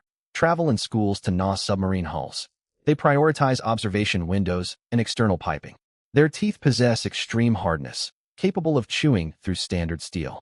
Attack efficiency doubles when hunting collectively. They concentrate bites on a single spot until penetration. Weaknesses. Small size, low physical defense. Vulnerable to intense light and violent shockwaves. Individually easy to eliminate. Yet large enough schools can overwhelm medium and small submarines. The instant Suhai finished reading the entry, A hull integrity warning flashed on his system panel. Hull integrity 145/200. Hull integrity 138/200. Hull integrity 129/200. Integrity drained faster than it had while trapped in the massive whirlpool. Though each fish measured less than a meter long, their teeth acted like hundreds of miniature chainsaws working in tandem. Hull integrity dropped several points every second. Worse still, several fish focused their attacks on the viewport glass. They repeatedly rammed the same area. The white scratches deepened, widening from thin hairline marks into obvious abrasions. Suhai's first instinct was to accelerate and outrun them. He pushed power output to 70, boosting speed to 38 knots, and sharply changed direction, hoping turbulence would scatter the school. A few fish fell behind, but the rest pursued with even greater ferocity. They clung to the submarine like persistent parasites. No matter how Suhai turned, adjusted speed, or maneuvered, the school re-established contact without fail. Hull integrity 118/200. Suhai gritted his teeth. His eyes swept across the illuminated sonar screen, and he noticed the survival intel countdown still ticking in the upper corner of his vision. Survival intel remaining duration 14 minutes 22 seconds. The intel was still active. He focused his attention on the holographic terrain map generated by the survival intel. A deep blue seafloor landscape unfolded in his mind. The submarine was marked as a green light, and dense red dots surrounding him represented the Fong's silvery scale fish. Current patterns, terrain contours, and temperature gradients were all clearly labeled. A new golden dashed line stretched from his current position, passing through a dense underwater kelp forest roughly 600 meters ahead, before winding into a narrow underwater rift valley. A label marked the end of the line, Safe Escape Zone. The route description contained only one line. Fong's silvery scale fish detest sulfide compounds released by kelp. They will not venture deeper than 50 meters into the forest. Traverse the kelp forest and enter the rift valley. The confined terrain prevents the school from mounting coordinated mass attacks, allowing full separation at the far end of the rift. Suhai did not hesitate. He jammed the throttle to full power, and the submarine charged toward the kelp forest at its maximum speed of 52 knots. The school pursued relentlessly. Hull integrity continued to fall. Hull integrity 104/200. The kelp forest grew larger outside the viewport. Towering giant kelp stalks rose 10 meters or higher, packed tightly together, swaying slowly in deep sea undercurrents like a sunken black woodland. The submarine plunged straight inside. Kelp fronds slapped against the hull with dull rustling sounds. Several stalks tangled around the periscope and communication antennae, but Suhai could not afford to pause. He focused entirely on navigation, weaving between the thickest stalks. Then a breakthrough came. After chasing roughly 30 meters into the kelp forest, the school halted abruptly. As if blocked by an invisible wall, the fish grew agitated, their formation breaking apart, and their biting slowed noticeably. After advancing another dozen meters, the leading fish suddenly turned tail as if burned, fleeing rapidly back out of the forest. The rest of the school followed. On the sonar screen, the dense cluster of red dots retreated rapidly behind the submarine, regrouping at the forest's outer edge. They circled for a time before abandoning the chase entirely. Hull integrity 98/200. Nearly half the hull integrity was gone. Suhai kept moving. Following the path mapped by survival intel, he crossed the kelp forest and entered the underwater rift valley. He navigated between the rocky valley walls for roughly 5 minutes before emerging from the far side. The sonar display cleared. No life signatures appeared within 500 meters. He brought the submarine to a hover, released the controls, and rubbed his face hard with both hands. Those past dozen minutes felt like being trapped inside a washing machine. He had nearly been swallowed by the whirlpool, then hunted and gnawed by mutated fish for kilometers on end. He leaned back into his seat, chest rising and falling with heavy breaths. It was not oxygen deprivation. His body was still recovering from extreme stress. Yet Suhai's expression remained calm. After several deep breaths, his eyes burned brighter than before. He glanced out at the quiet seawater beyond the viewport, then opened the weapons system panel. His gaze settled on the entry reading forward 4-tube torpedo launcher, remaining ordnance, 6 torpedoes. Chased and gnawed for 10 minutes by fish less than a meter long. Nearly 100 points of hull integrity lost. He was not going to let this stand. He rotated his neck, reclaimed the control stick, and turned the submarine back along his previous path. He raced even faster than he had when fleeing. Suhai navigated back through the rift valley and crossed the kelp forest. The sonar once again picked up the Fong's silvery scale fish school. They had not traveled far, lingering at the edge of the kelp forest, seemingly waiting for the metal canister to emerge. They were correct. Only his method of return was nothing like they expected. Suhai hovered at the boundary of the kelp forest, roughly 400 meters away from the school. He switched the sonar to precision tracking mode, locking onto the densest cluster, then disengaged the safety locks on all torpedo tubes. 6 torpedoes remained. He kept 2 in reserve. The other 4 would be delivered straight to the school. You liked biting, huh? Suhai rested his thumb over the firing button, his expression blank. Now it's my turn. The first torpedo launched from its tube, trailing a pale wake as it streaked toward the densest center of the school. 3 seconds later, boom. Underwater explosions produced no flame, only a rapidly expanding sphere of white shockwave. A vacuum bubble more than 10 meters wide ripped open in the seawater before collapsing violently. The secondary blast tossed fish aside like toys. Fong silvery scale fish, slain times 12. Fong silvery scale fish, slain times 8. Fong silvery scale fish, slain times 15. 30 fish perished from the first torpedo alone. The surviving school scattered in panic, abandoning formation and fleeing in all directions. Suhai gave them no chance to escape. The second torpedo launched immediately, aimed at the projected path of the fleeing swarm. Boom. Another shockwave burst outward. Fong silvery scale fish, slain times 9. Fong silvery scale fish, slain times 11. Third torpedo. Fourth torpedo. Once all 4 torpedoes expended, silvery fish carcasses and glowing loot orbs drifted through the water for hundreds of meters. On the sonar screen, the school of Fong silvery scale fish dwindled from more than 50 to 7 or 8 stragglers. They fled toward deeper water without looking back, swimming faster than they had charged the submarine. Suhai chose not to pursue. For torpedoes were sufficient payback. He kept the remaining 2 for self-defense. He maneuvered the submarine above the explosion zone, exited the vessel, and began collecting loot. Fish carcasses sank slowly, each accompanied by floating colored orbs, the material rewards materialized by the system. Suhai snatched them one after another, and constant inventory alert chimes rang out, louder than when he traded bottled water previously. Evolution shard times 33. Steel times 45. Rubber times 22. Thermostatic vest fine times 1. Advanced diving suit rare times 1. Fong silvery scale fish flesh times 47 portions. Gold coins times 380. Suhai scanned the resource list top to bottom and raised an eyebrow slightly. 33 evolution shards. Combined with scattered fragments he obtained through earlier trades, he already held more than the 30 required for the submarine's Tier 1 evolution. He had 45 units of steel and 22 units of rubber. While he still fell short of the targets of 100 steel and 50 rubber, the gap was manageable. The 2 pieces of equipment that dropped were an unexpected bonus. The thermostatic vest was a fine-grade wearable item. Worn directly against the body, it automatically regulated surface temperature, outperforming any heavy-down jacket in the deep ocean.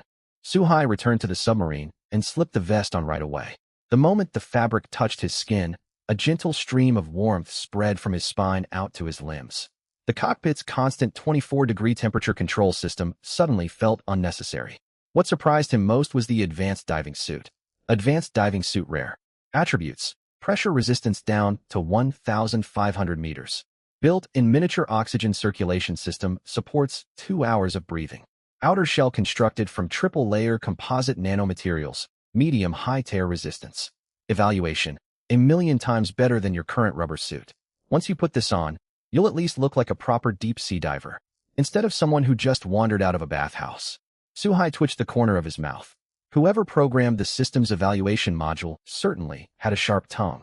Still, the advanced diving suit was undeniably valuable. Capable of withstanding pressure at 1,500 meters with its own oxygen supply, it outclassed the outdated rubber diving suit stored in his emergency locker by a massive margin. He folded the suit neatly and stowed it inside the storage compartment. He still held 47 portions of fish meat. Suhai picked one up to check its stats. Fanged silver scale fish meat common. Effect: permanently boosts stamina +1, strength +1 upon consumption, only effective on first consumption. Subsequent servings restore satiety. Note: fairly bland and slightly dry. Recommended to season with salt. Permanent attribute gains. Suhai instantly perked up. He set aside 5 portions for himself and planned to list the remaining 42 on the trade channel, to exchange for other attribute-boosting food. This world clearly hosted far more varieties of mutated creatures besides this fish. Different fish meats were likely to enhance different stats. Only by sampling multiple types could he raise his overall stats. Suhai steered the submarine away from the blast-ravaged stretch of sea, maintaining a moderate speed. No new threats appeared on the sonar screen. Cruising forward at 20 knots, he sorted out his next moves. Evolving the submarine to Tier 1 required. Evolution shards times 30, steel times 100, rubber times 50, Tier 1 evolution energy core times 1. He already possessed enough evolution shards, but still lacked some steel and rubber. He searched the trade channel and found both materials available. Steel was priced at 3 gold coins per unit. He purchased 55 units for 165 gold coins. Rubber cost 2 gold coins per unit. He bought 28 units for 56 gold coins. Combined with the steel and rubber looted earlier from the fish swarm, he now met the requirement of 100 steel and 50 rubber. He also had all 30 evolution shards. Only one item remained missing, the Tier 1 Evolution Energy Core. He typed Evolution Energy Core into the search bar. Search results, 0 entries. Leaning back against his seat, he tapped his fingers on the armrest as his mind raced. It was not that no player owned the item, but that very few possessed it. Those who did were almost certainly preparing to upgrade their own submarines and would not sell it lightly. Tier 1 evolution was a universal priority for every player. Whoever upgraded their submarine first would gain a massive early advantage. He needed to change tactics. If he could not buy one directly, he would have to find it himself. The daily refresh of the intelligence system was his best lead via resource intelligence. There was another method available as well, hunting intelligence. Slaying mutated creatures dropped all kinds of supplies, including a chance for cores. Though the drop rate was low, even Tier 1 schools of fanged silver scale fish yielded plenty of loot. Higher tier mutated creatures should have better odds of dropping cores. He would wait. He would check again once the intelligence refreshed tomorrow. Suhai closed the trade panel and began organizing his weapons and gear. After being hunted by a swarm of fish for 10 agonizing minutes, he was acutely aware that firepower was insufficient. While the quadruple torpedo launch tubes were military grade, he only had 6 torpedoes in reserve. After expending 4, merely 2 remained. If another school of mutated fish attacked, he would have no choice but to rely on the hull. To withstand impacts, he needed more torpedoes. He also required backup personal weapons. Torpedoes were expensive on the trade channel. Standard torpedoes sold for 50 gold coins apiece, roughly equal to a canister of oxygen. After some thought, Suhai traded the equivalent value of 10 oxygen canisters for 10 torpedoes. The seller threw in 2 older second-hand torpedoes as a bonus. Their firepower was slightly weaker, yet more than enough to deal with Tier 1 fish swarms. 12 torpedoes added to his ammunition stockpile left him far better equipped. Next came personal armaments. Up to this point, Suhai only owned a fire axe, sufficient for close combat, yet leaving him completely unarmed at range. If he ever needed to exit the submarine to fight, he could not rely solely on an axe to fend off mutated fish. He traded 5 crates of mineral water plus 3 cans of luncheon meat to another player in exchange for underwater combat equipment. Micro torpedo pistol bronze times 1. Fires miniature torpedoes. Single shot power equals 1/10 of a standard torpedo, lethal to medium and small mutated fish. 5-round magazine, 50-meter effective range. Timed adhesive sea mine bronze times 3. Equipped with powerful permanent magnetic suction cups that firmly attach to warship hulls, submarine exteriors, dock pilings, and underwater oil pipelines. Timing adjustable from several seconds to multiple days. Suhai secured the micro-torpedo pistol to the left waist of his diving suit and stowed the timed adhesive mines inside his backpack. Once fully outfitted, he glanced down at himself. From a defenseless office worker, he had become something resembling a competent deep-sea combatant. With weapons prepared, it was time to cook. He retrieved the 5 reserved portions of fanged silver scale fish meat and dug seasonings out of storage to prepare a stat-enhancing feast. He set the frying pan over the engine heat vent and poured in some plant oil acquired via the trade channel. Slicing the fish thin, he seared each side until lightly charred before sprinkling sea salt, black pepper, and a pinch of chili powder. The fish sizzled in the hot oil, its surface tightening quickly to a tempting golden shade. Suhai lifted a slice, blew on it gently, and took a bite. His first impression was that the meat was indeed dry, with coarse fibers requiring extra chewing. Still, seasoning greatly improved the flavor. A subtle seafood umami blended with charred aroma, infinitely better than compressed rations. After finishing the first slice, a system notification popped up: stamina +1 permanent, strength +1 permanent. First consumption of fanged silver scale fish meat. Stat boost activated. Further consumption will only restore satiety. Suhai opened his player panel to check. Player. Suhai. Title. Current of Rebellion. Stamina. 13. Strength. 10. Agility. 10. Spirit. 14. Ability. Unawakened. Awakening progress. 0. Evaluation. Mediocre physical fitness. Slightly above average spirit. You ate some fish and grew marginally stronger. Congratulations. Now larger fish will take a little longer to finish you off. Ignoring the taunting evaluation line, Suhai cooked and consumed the remaining 4 portions of fish. His satiety filled to maximum, yet no further stats rose.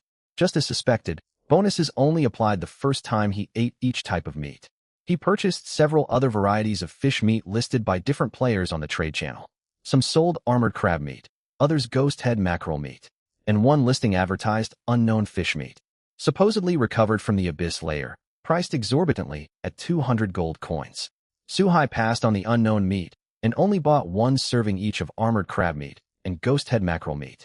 Armored crab meat granted agility +1 and stamina +1. Ghost head mackerel meat granted strength +2.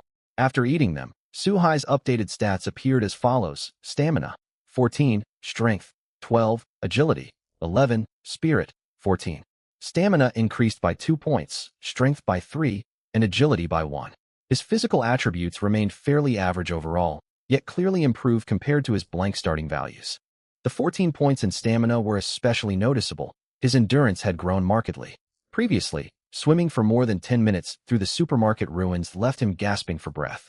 But he could endure far longer now. Once everything was settled, Suhai opened his map panel. The massive whirlpool sat roughly 15 kilometers behind him, slowly drifting. Its diameter had shrunk from over 4 kilometers down to 2. Its suction weakened, yet it remained extremely hazardous. The contamination zone boundary lay even farther out, with over a dozen hours remaining until the safe window expired. His current position wedged itself between the whirlpool and contamination zone, like a tightrope walker trapped between 2 predators. This location also held an advantage. Most other players were either caught in the whirlpool or fleeing for their lives, so very few would traverse this stretch of sea. Peaceful. Suhai decided to remain here and lie low. He held the submarine stationary at his present coordinates and enabled automatic cruise to maintain depth. Next, he inspected the production lines. The electrolysis tanks, seawater purification units, and gas compression filling equipment all operated normally. Bottles of mineral water rolled off the assembly line one after another, while oxygen canisters filled steadily. Continuous order chimes echoed, and his gold coin balance climbed steadily. He leaned back in the pilot's chair, adjusted the temperature on his thermal vest to the most comfortable setting, and poured himself a glass of water. He had run out of cola, and the bottle of vintage red wine had shattered during the earlier turbulence, leaving only mineral water. Still, the purified seawater tasted fresh and sweet, so he had little reason to complain. The World Chat channel remained noisy. Some players struggled amid the whirlpool's aftershocks. Others cried out near the contamination zone's edge. Some haggled fiercely over half a bottle of fresh water, while others trembled in darkness, praying for daylight.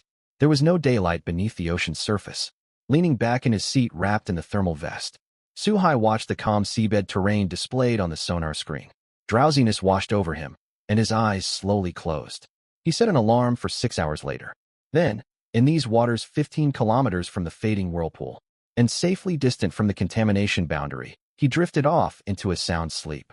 This marked his second day on the seabed. 6 hours later, the alarm rang, and Suhai woke promptly. He pushed the blanket aside and first checked the system panel. The trade channel had automatically sold over 80 bottles of mineral water and 7 oxygen canisters in the background, raising his gold coin balance to nearly 1,500. Production lines functioned without fault, and newly filled supplies lined the warehouse neatly. He stretched his neck before checking the map. The massive whirlpool had diminished to a tiny vortex less than 500 meters across. Its pull was nearly negligible, and it would vanish entirely before long.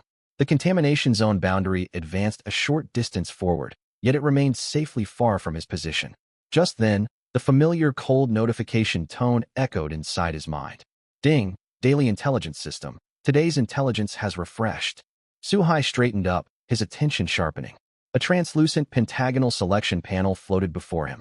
5 colored intelligence options rotated slowly, each cursor glowing with its unique radiance. Resource Intelligence White, Survival Intelligence Green, Hunting Intelligence Red, Ruin Intelligence Gold, Special Intelligence Purple.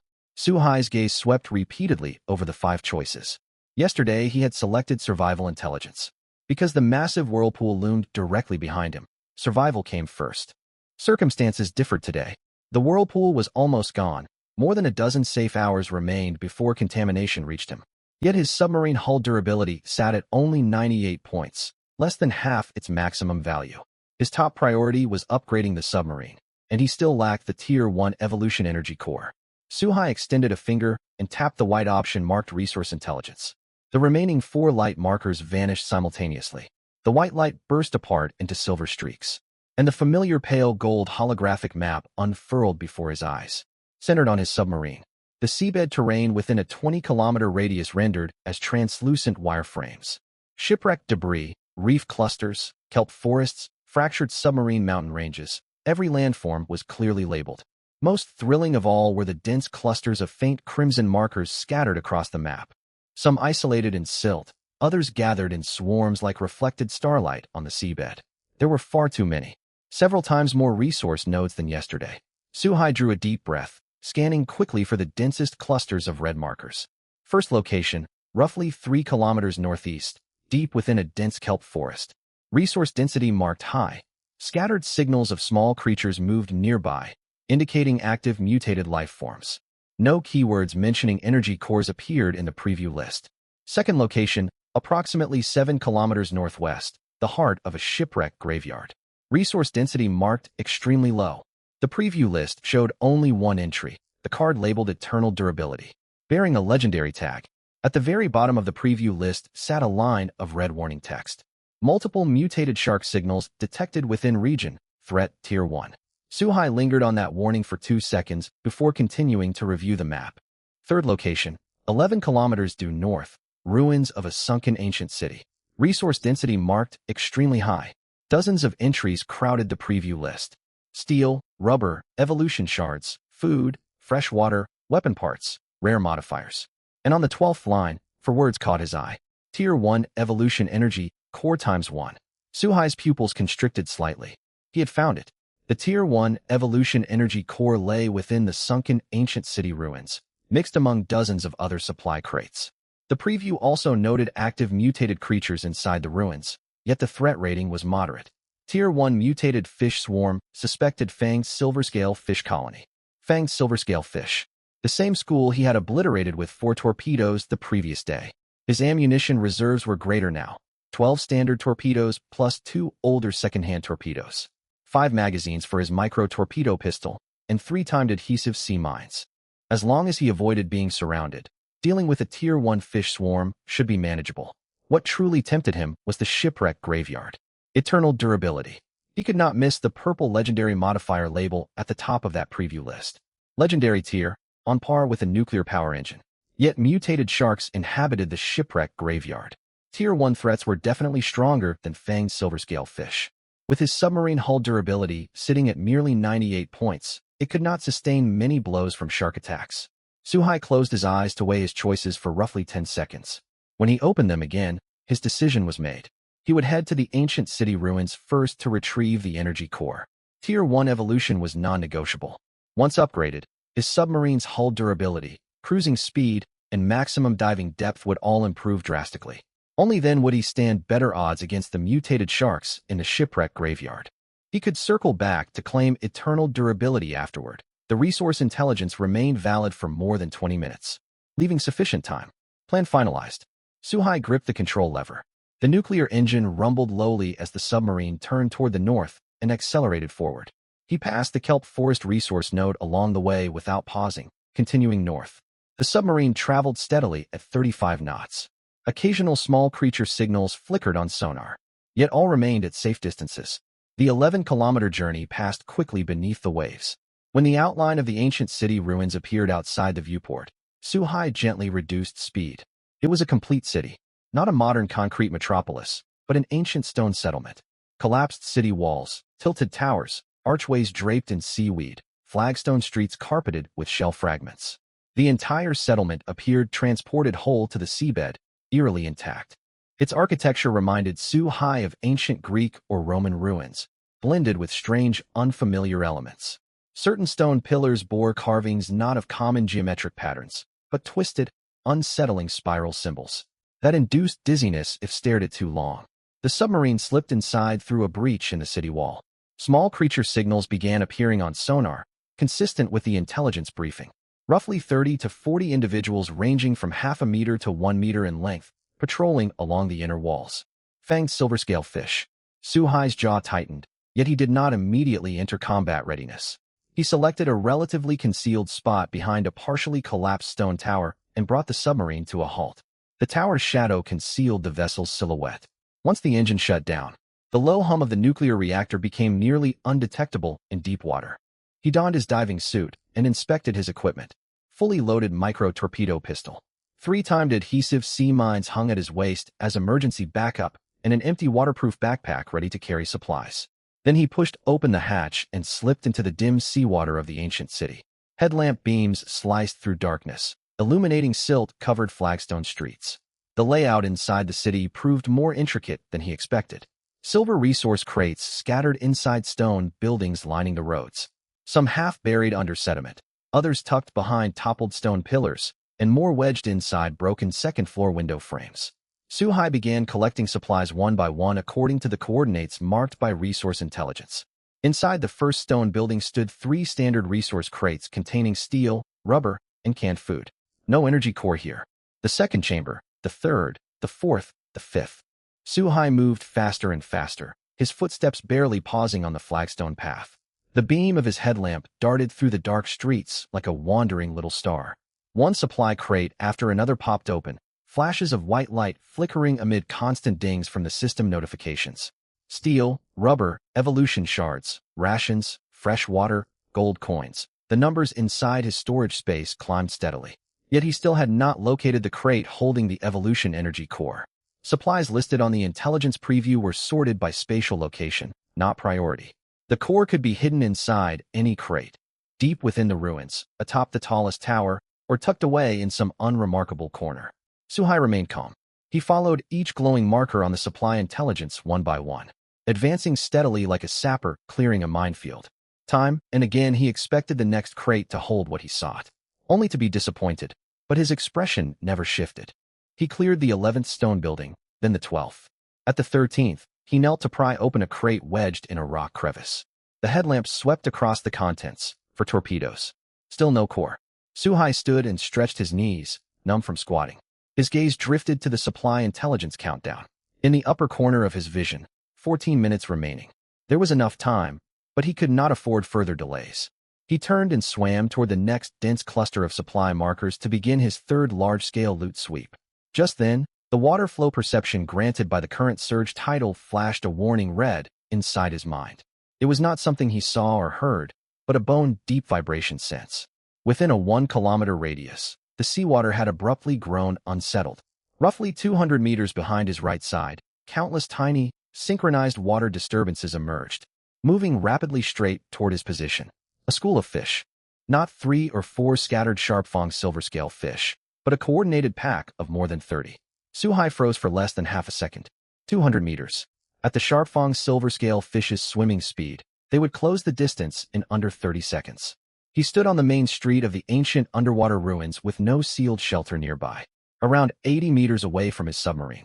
If he fled now, the school would most likely intercept him halfway. Running was not an option. Fighting was equally risky. His miniature torpedo pistol held only 5 rounds. It could handle 2 or 3 fish, but against 30 charging at once, the school would tear him to bones before he emptied a single magazine. Suhai's eyes raced to scan the surrounding terrain. His current search perception proved invaluable at this moment. He did not need to rely on sight. The contours of every landscape feature materialized clearly in his mind via reflected water currents. 5 meters to his left stood a stone building with a half-collapsed roof. Inside lay a semi-enclosed storage cellar, just large enough for one person to huddle inside.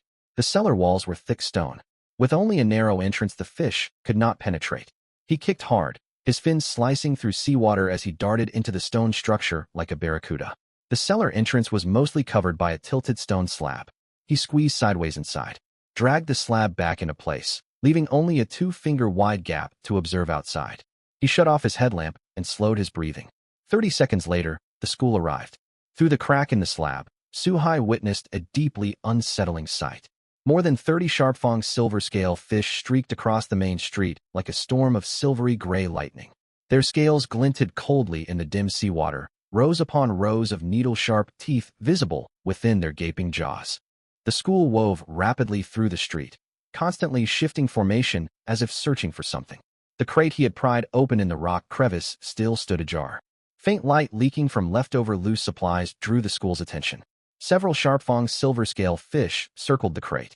Finding nothing edible, they lashed their tails violently against its surface before rejoining the formation. The school lingered on the street for nearly 3 minutes. Suhai did not stir. His breathing stayed steady, heart rate held within normal range. The thermostatic vest maintained a comfortable body temperature. The silence inside the cellar felt almost oppressive. Eventually, the school lost interest. They regrouped and swam deeper into the ancient ruins.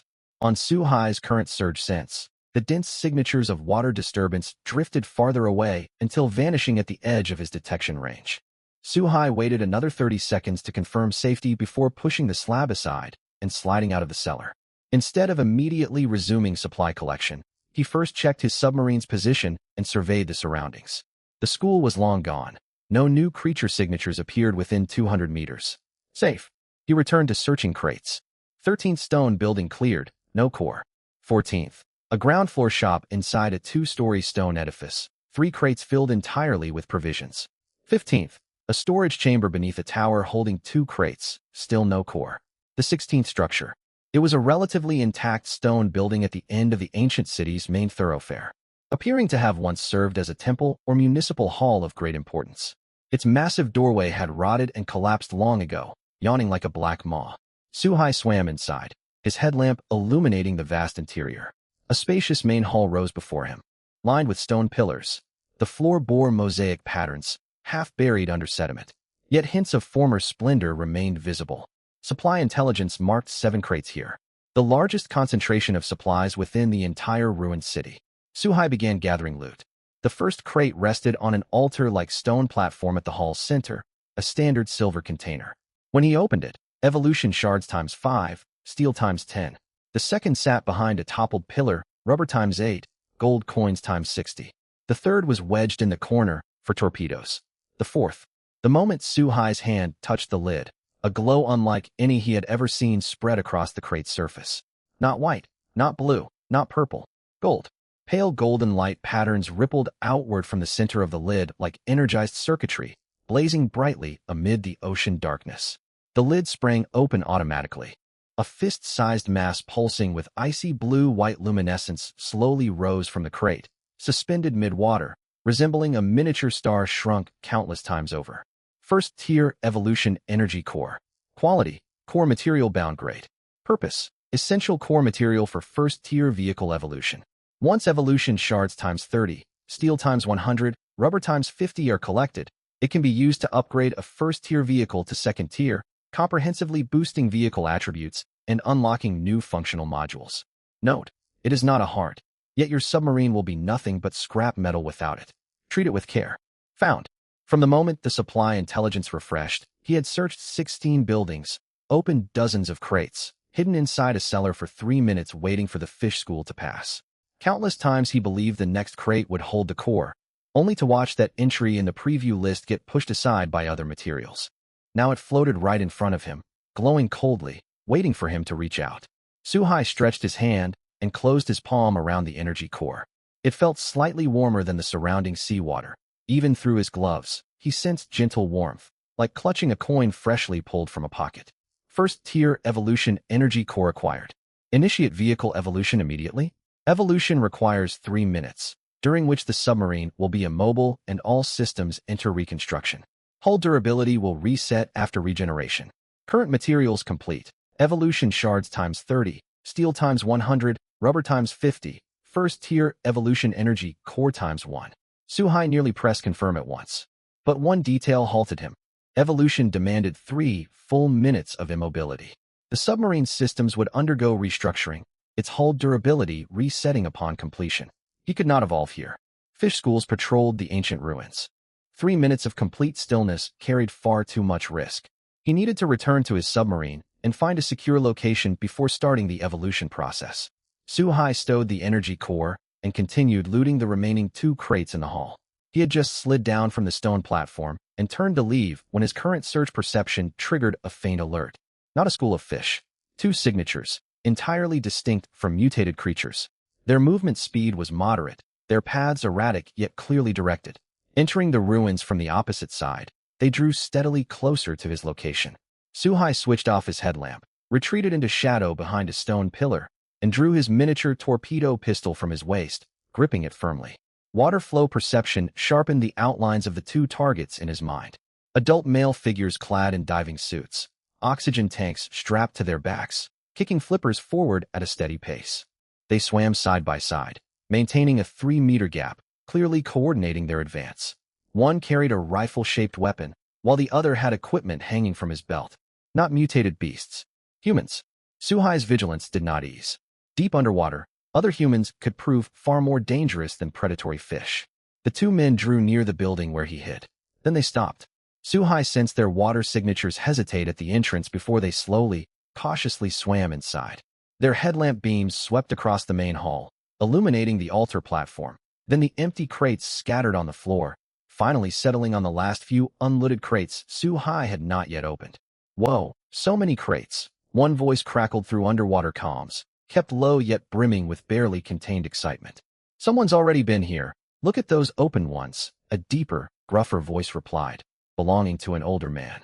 Could it be fish that pried them open? Fish can't break these crates. Only players can. There's someone nearby, maybe still inside. 2 headlamp beams traversed the hall, gliding past the pillar concealing Su-hai without catching sight of him. He huddled lower, holding his breath, fingers resting lightly on the trigger guard of his torpedo pistol. Look over there. The younger man's tone rose slightly. Both beams locked onto the altar platform, specifically, the empty crate Su-hai had opened. Its lid hung open, still tinged with faint golden radiance, the lingering afterglow left behind after removing the energy core, slowly fading away. Gold light. The older man's voice turned low and dangerous. Golden glow means high-value loot. What could it be? Probably an energy core. I saw people talking on the global channel yesterday. They said opening a first-tier evolution energy core emits golden light. A brief silence followed. Su-hai could feel both men's breathing shift. Not out of fear, but greed, the raw, unbridled avarice that easily took root in the deep ocean. Did you spot that submarine outside the city? Military grade, pretty sizable, the younger man said. What are you getting at? He's got the energy core, and we've got guns. The younger man paused. He's been looting crate after crate. Imagine all the supplies stockpiled on his vessel, energy cores, evolution shards, stat cards, food and fresh water filling his storage. The older man hesitated. Su-hai sensed his headlamp sweeping slowly over the empty crates against the walls, across the altar, and finally landing on his companion. That's a military submarine, the older man warned, as if reminding himself as much as the other. So what if it's military? It's still just a metal hull. We don't even need to attack the submarine itself. He's out alone collecting supplies. 2 of us with underwater assault rifles. We can sneak up behind him and take him out before he reacts. A dead man can't launch torpedoes. Su-hai heard every word transmitted through the underwater channel.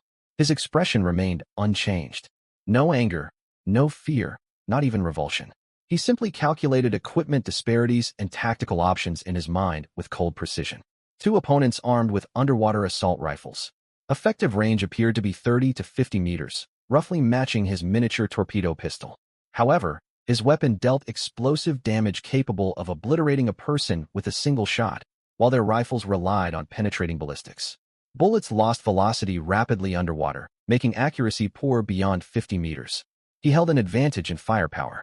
Yet fighting 2 enemies one-on-one head-on carried enormous risk. Even if he killed one instantly, the second could land a fatal shot simultaneously. Direct confrontation was out of the question, but his advantages extended beyond firepower. With current surge perception, he tracked every movement of his targets within a kilometer in real time, while they remained completely unaware of his presence. It was equivalent to having full map awareness. He also carried 3 timed adhesive sea mines. Su-hai's mind raced, finalizing a complete battle plan within seconds. He did not alert the 2 men. Staying silent, he used his perception to map the surrounding terrain. A school of fish patrolled near the western city wall, roughly 600 meters away. A sufficiently large explosion at this distance would draw them toward the noise. All he needed to do was lure the two men to the blast zone. Suhai slipped out from behind the pillar, pushed open an algae-covered side door set into the rear wall of the stone hall, and glided silently into a narrow alley. He kept his lamp off, navigating entirely by current search perception through the pitch-black passage.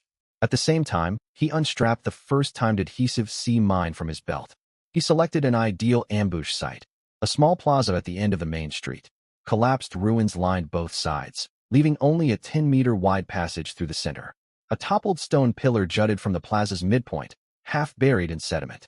Suhai armed the first mine and fixed it magnetically to the pillar's surface.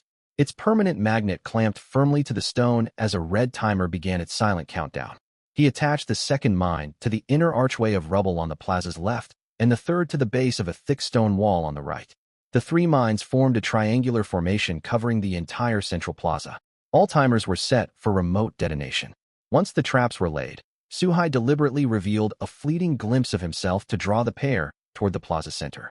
He halted behind rubble roughly 50 meters from the plaza, a position offering clear observation of the open space, while staying close enough to his submarine to rush to its hatch within seconds once the mines detonated. He raised his miniature torpedo pistol to chest height, aiming toward the plaza, and tracked the two targets' live positions through his perception. The two men circled along the city wall, advancing steadily, and soon entered the plaza. Suhai's thumb hovered over the pistol trigger, but he held fire. The moment had not yet come. They stopped in the plaza's center. Something must have struck them as odd. The plaza was unervingly quiet, the ruins on either side black as gaping jaws. Straight ahead, the military submarine sat motionless in the shadow of a stone tower, not a single light glowing from its cockpit. Something feels off, the older man said over comms, voice lowered even further. What's wrong? He can't have spotted us. If he hadn't, why keep all his lights off? It was a valid question, but it was already too late. Suhai confirmed their coordinates via perception. They stood dead center of the plaza, less than 3 meters from the fallen pillar. He pressed the detonation switch on his wrist control panel. At the exact same instant, he leaned out from behind the rubble and fired one miniature torpedo. He aimed not at the men, but at the seawater above the plaza. The torpedo detonated overhead, a shockwave churning up centuries of accumulated sediment. The water turned opaque, visibility dropping to zero. Immediately afterward, all three adhesive sea mines exploded simultaneously. Boom. The three blasts merged into one. Orange and white shock waves burst open underwater, tearing the seawater apart into raging pressure fronts. Stones, silt, and shredded seaweed scattered in every direction. The toppled pillar shattered into several chunks, flying debris sending rippling shock waves through the water. The explosions did not strike the two men directly. Suhai had timed the detonation to coincide with their arrival at the plaza center, yet they moved slightly faster than predicted. When the mines went off, they had reached the plaza's edge, several meters away from the nearest blast point. The shock wave threw them off balance, but failed to kill them instantly. That had never been his objective anyway. Suhai had no intention of relying solely on the mines to eliminate them. He wanted noise. The shock waves generated by the simultaneous detonation of 3 underwater mines could travel dozens of kilometers beneath the waves, possibly farther. For the school of sharp-fanged silver-scale fish circling 600 meters away, vibrations of this magnitude were akin to someone setting off 3 flashbangs right outside their den while banging gongs and shouting. Sure enough, within seconds, through wayfarer perception, the dense cluster of small signals west of the ancient city abruptly turned as one, accelerating straight toward the plaza. 30-odd sharp-fanged silver-scale fish, starved, enraged, driven into a feral frenzy by the explosions. On the plaza, the two humans were left dazed and disoriented by the blast wave. The younger man's headlamp was half-shattered, flickering erratically. He waved his assault rifle wildly amid the turbid, silt-choked water. The older man yelled frantically into his comms unit, most of his words swallowed by the explosion's aftershocks and underwater ambient noise, only fragmented phrases breaking through. Retreat. Pull back quickly. But escape was no longer possible. The fish had arrived. The sharp-fanged silver-scale fish streaked into the murky silt cloud like silver lightning. Their eyes were not their primary sense. Underwater, their lateral line systems detected every faint tremor in the water. The panicked thrashing of 2 humans in diving suits registered to them as 2 slabs of wriggling prey. Screams crackled over the underwater comms. Not coherent speech, raw, agonized shrieks interspersed with frantic shouts of "Help me! It's biting me! Fire! Fire! Fire!" Then came gunfire. Shots from underwater assault rifles sounded dull beneath the surface, like someone beating a drum on the seabed. After several rounds, the gunfire ceased, leaving only screams. A few seconds more, and even the screams fell silent. Suhai swam swiftly back to the submarine, hauled himself briskly through the hatch, triggered ballast drainage, removed his breathing mask, and strode to the pilot's seat. He gripped the control lever, thumb flipping off the safety for the torpedo tubes.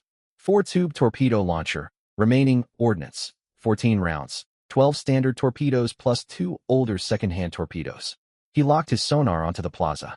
The fish clustered tightly as they fed. Suhai set speed to low, guiding the submarine slowly out from the shadow of the stone tower, bow aimed toward the plaza. He kept his distance. 400 meters was point-blank range for a torpedo. The first torpedo roared free. 5 seconds later, fireball bloomed at the plaza's center, the shockwave tearing the packed school of fish to shreds. Sharp-fong silver-scale fish, slain times 18. The second torpedo launched immediately after, targeting the stragglers fleeing along the plaza's edge. The blast fireball chased the fish, overturning several more. Sharp-fong silver-scale fish, slain times 7. The remaining few scattered and fled. Suhai spared the third torpedo. He needed his ammunition for other objectives. He confirmed via sonar that no living biological signatures remained on the plaza, then maneuvered the submarine to hover directly above it. Time to exit the sub. The seawater over the plaza stayed thick with suspended silt, forming an opaque fog. Suhai's headlamp had limited penetration, but he possessed wayfarer perception. Sight was unnecessary. Flow echoes mapped every inch of the plaza's floor inside his mind. He began gathering loot. First came the drops from the fish. Mutated creatures left behind glowing orbs upon death, the floating trophies persisting for a window of time before dissipating. Evolution shard times 27, steel plating times 35, rubber times 18, sharp fong silver scale fish, flesh times 31 portions, gold coins times 460, standard torpedo times 3. Next, he collected supplies scattered where the two men had fallen. A player's storage space emptied upon death, spilling a random portion of their belongings onto the ground. Suhai held little hope of finding high-value loot from them. Still, he uncovered useful supplies, rations, and fresh water. It was time to depart. Suhai turned and swam back into the submarine, sealing the hatch, draining ballast, and removing his mask and gloves before dropping into the pilot's seat. He first reviewed system status. Nuclear reactor operating nominally, life support functional, the mineral water production line on the trade channel running automatically. He pulled up the submarine status panel and drew a deep breath. Vehicle name, corroded military submarine, grade, Tier 1 vehicle, hull durability, 98/200. Everything was ready. He had all required materials and the core. Now was the moment. He pressed, initiate evolution. The entire submarine shuddered violently. It was not the vibration of an engine spooling up, but the sensation of every steel plate, weld, and rivet being disassembled and reconstructed simultaneously. All cabin lights cut out. Every gauge on the dash dropped to 0, and the low hum of the nuclear reactor faded completely. Then light ignited deep within the submarine's core. Evolution shards drifted out of storage as countless tiny glowing specks, swirling through the cabin like fireflies. Steel and rubber broke down into fundamental molecular structures, reshaped amid the radiance.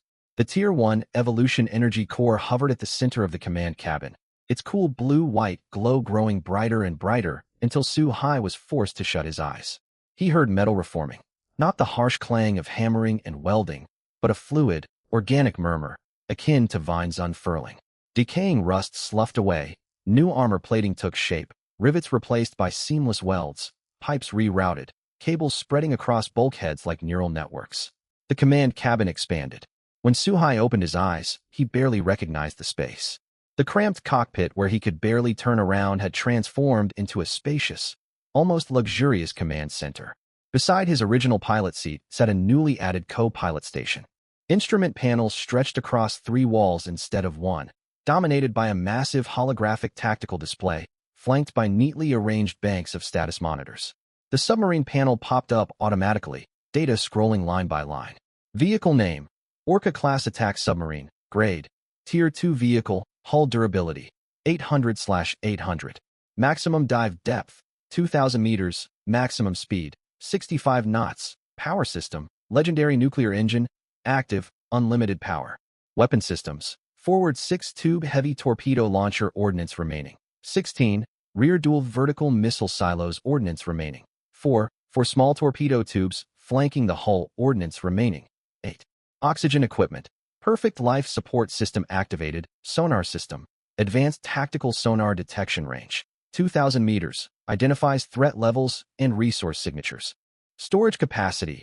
25 cubic meters expanded. Special traits. Legendary nuclear engine. Rare electrolysis tank. Fine-grade seawater purification unit.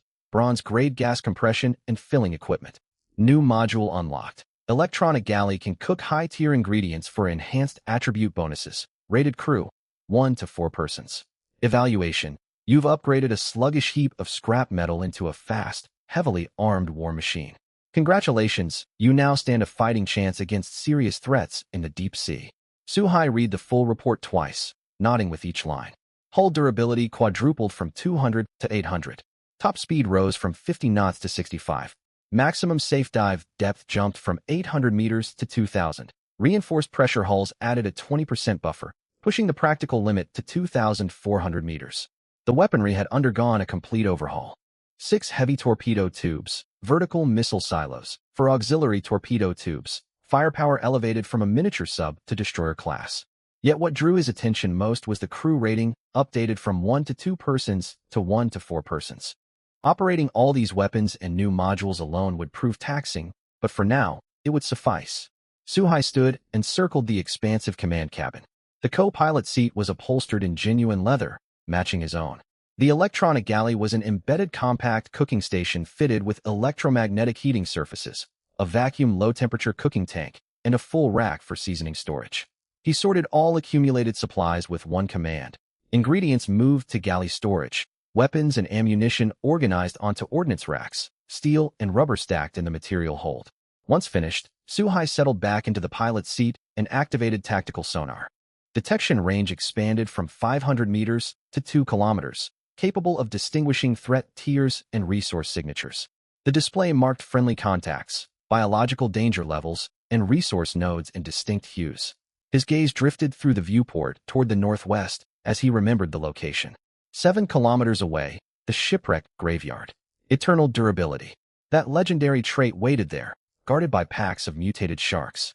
His submarine now boasted 800 durability, a top speed of 65 knots, and an arsenal expanded from 4 torpedoes to 16 heavy torpedoes for missiles, plus 8 lightweight torpedoes. Times had changed. Still, the sharks were far stronger, vastly outclassing the sharp-fonged silver-scale fish. He needed further preparations. Suhai opened the trade channel and began purchasing. First, he posted a bulk buy order. Military-grade underwater demolition warheads. All models and conditions accepted. Unlimited quantity. Next, he browsed the weapon category. One player listed anti-submarine depth charges ×4, priced at 800 gold coins, noting they had been recovered from a military shipwreck, immensely powerful yet useless to the seller. Suhai bought them without hesitation. Another listing offered sonar decoy rounds ×6. Upon deployment, they mimicked a submarine's acoustic signature, luring mutated creatures away toward false targets. Suhai acquired those as well. In minutes, over 1,500 gold coins were spent, leaving fewer than 300 remaining. Suhai felt no regret. Gold was merely a number in the deep ocean. Torpedoes and depth charges were true hard currency. Shopping complete, the ordnance racks sat fully stocked. 16 heavy torpedoes, 4 depth charges, for vertical launch missiles, 8 lightweight torpedoes, 6 sonar decoys. Suhai stared at the rows of green-ready lights on the weapons panel and nodded in satisfaction. Everything was set. Suhai gripped the control lever. The nuclear engine rumbled to life, and the Orca-class attack submarine turned toward the shipwreck graveyard, speeding forward at full power. At 65 knots, the 7-kilometer stretch was crossed in mere moments. 2 kilometers out, the advanced tactical sonar began rendering the outline of the graveyard. A sprawling underwater necropolis spanning several kilometers, dozens of shipwrecks of varying eras and hull forms jumbled together. Masts, smokestacks, figureheads rose from the darkness to form an eerie steel forest. Within that forest, several large red signatures drifted slowly. Sharks. Suhai did not charge straight in. He deployed a full sonar sweep. The resulting readout made him catch his breath. It was not a handful of sharks, but more than a dozen. Every specimen dwarfed any shark he had encountered before. The smallest measured 3 meters long. The largest perched atop the bow of a cargo wreck. stretching at least 5 meters from snout to tail. Their skin lacked the typical gray of ordinary sharks, instead a sickly blue-black pockmarked with scars and bony spurs. Their eyes were not black, but deep crimson, glowing like lanterns drifting among the sunken hulls. Abyssal bone sharks. The tactical sonar's biological identification system pulled up analytical data. Mutated creature, abyssal bone shark. Threat tier, tier 1. Behavior, highly territorial, attacks any moving object entering its domain. Extremely tough hide. Direct hits from standard torpedoes only inflict minor wounds. Weak points lie in the gills and oral cavity. Only flanking or underbelly strikes targeting the gills deliver lethal damage. Special ability, spur charge. Abyssal bone sharks can launch the bony spines along their backs like harpoons. Projectiles carry tremendous penetration power and pose severe hull breach risk to submarines. Suhai studied the data, his expression growing grave. Direct torpedo impacts barely hurt them. Precision strikes to the gills were mandatory. Fortunately, his upgraded tactical sonar possessed sufficient resolution to distinguish heads, torsos, gill slits, and tails on the readout. He reviewed all weapon systems, switching every torpedo to precision guidance mode, locking targeting priority to abyssal bone shark, gill region. 16 heavy torpedoes, 8 lightweight torpedoes, for depth charges, for missiles. It would be enough. Take down the largest one first. Suhai's thumb hovered over the firing trigger. Sonar locked onto the 5-meter elite abyssal bone shark resting atop the cargo vessel's bow. The bony spines along its back stood erect, like a shield studded with short spears. The first heavy torpedo launched from the 6-tube launcher. A second followed 2 seconds later. The 2 warheads trailed pale wake, flanking the elite shark from left and right. The predator sensed danger at the final instant. It twisted its body to evade, but it was too late. The first torpedo struck its left gill, the blast tearing open a massive gash. Blood and flesh billowed into the water like ink. The second torpedo impacted the right side of its head, obliterating the entire lateral skull in the detonation. The elite bone shark convulsed violently, rolling uncontrollably to crash against the cargo wreck. A heavy thud rippled through the sunken hull. Its vital signature faded rapidly on sonar before vanishing entirely. Elite abyssal bone shark, slain ×1. Loot. Evolution shard ×18. Bone shark hide ×1. Bone shark vertebra ×1. Spine harpoon blueprint ×1. Gold coins ×450. Suhai did not pause to collect drops. The remaining sharks had been alerted by the explosions. Over a dozen abyssal bone sharks surged out from hiding among the wrecks, crimson eyes blazing in the dark, emerging like fiends from the abyss. They accelerated rapidly, the red signatures on sonar hurtling toward the submarine at over 10 meters per second. Come to me. Suhai's fingers flew across the weapons panel. 2 sonar decoy rounds launched from side tubes, 1 port, 1 starboard. Upon entering the water, they immediately replicated the submarine's acoustic profile, propeller rotation, engine frequency, hull echo, an exact match for the Orca-class sub. 4 abyssal bone sharks were deceived, veering off to chase the decoys. The rest continued their advance. Hatches covering the vertical missile silos slid open, for missiles ignited simultaneously. Instead of racing straight toward the shark pack, they ascended above the formation before diving vertically, detonating together amid the densest cluster of predators. For overlapping fireballs blossomed underwater, the combined shockwave killing 3 sharks outright and gravely wounding 2 more. Abyssal bone shark, slain ×3. Severely wounded abyssal bone shark, slain ×2. The last few sharks closed to less than 100 meters from the submarine. Suhai could see them through the viewport now, massive blue-black shapes streaking through dark blue seawater, crimson eyes leaving streaks of bloody light. The 6-tube heavy torpedo launcher fired again. 2 heavy torpedoes raced forward to intercept the lead shark. It opened its jaws lined with fangs, attempting to bite the incoming ordnance, and the torpedo detonated inside its mouth. Boom. The blast tore the predator clean in two, from snout to tail. The 4 auxiliary lightweight torpedo tubes opened fire on the remaining 2 sharks. Light torpedoes lacked the power of heavy warheads, but the 4-round barrage left no room to dodge. One shark took 3 direct hits to the gills and died instantly. The last lost its dorsal spine to a torpedo strike, losing balance and slamming into a shipwreck mast. Suhai finished it off with 1 final heavy torpedo. The seawater thickened with shark blood, fractured spines and scales drifted through the blast zone like debris. Tactical sonar performed a fresh sweep. The 2 sharks tricked by the decoys were circling back, moving with evident hesitation. They were territorial creatures, yet every other member of their pack had perished, a shock their instincts could not process. After lingering uncertainly at the edge of sonar range, they turned and retreated into the darkness beyond the shipwreck graveyard. All threats eliminated, Suhai wasted no time. He steered the submarine above the core zone of the shipwreck graveyard, donned his advanced diving suit, clipped a miniature torpedo pistol to his waist, and dove into the sea. At the heart of the shipwreck graveyard lay the wreck of a 10,000-ton cargo vessel. The hull had snapped into 3 sections. The deck of the middle hold had been torn open from within, revealing a pitch-black massive gash. According to the supply intel, the location marked for the eternal durability inscription was deep inside this cargo hold. Suhai swam through the gash in the deck. The cargo hold was a dark, chaotic realm. Overturned shipping containers, rusted bulkheads, entangled cables, and fishing nets cast twisted, flickering shadows beneath his headlamp. Guided by the navigation of his wanderer perception, Suhai wove through this steel labyrinth toward the deepest part of the hold. There, inside a titanium safe eroded by seawater for countless years, yet still intact, he found the crate. It was a modest-sized, silvery standard resource crate. But unprecedented light swirled across its lid, hues of purple, gold, and fleeting streaks of orange intertwined, flowing slowly underwater like liquid gemstones. Suhai reached out and touched the lid. The crate opened. There was no burst of golden radiance, no shockwave, not even a sound.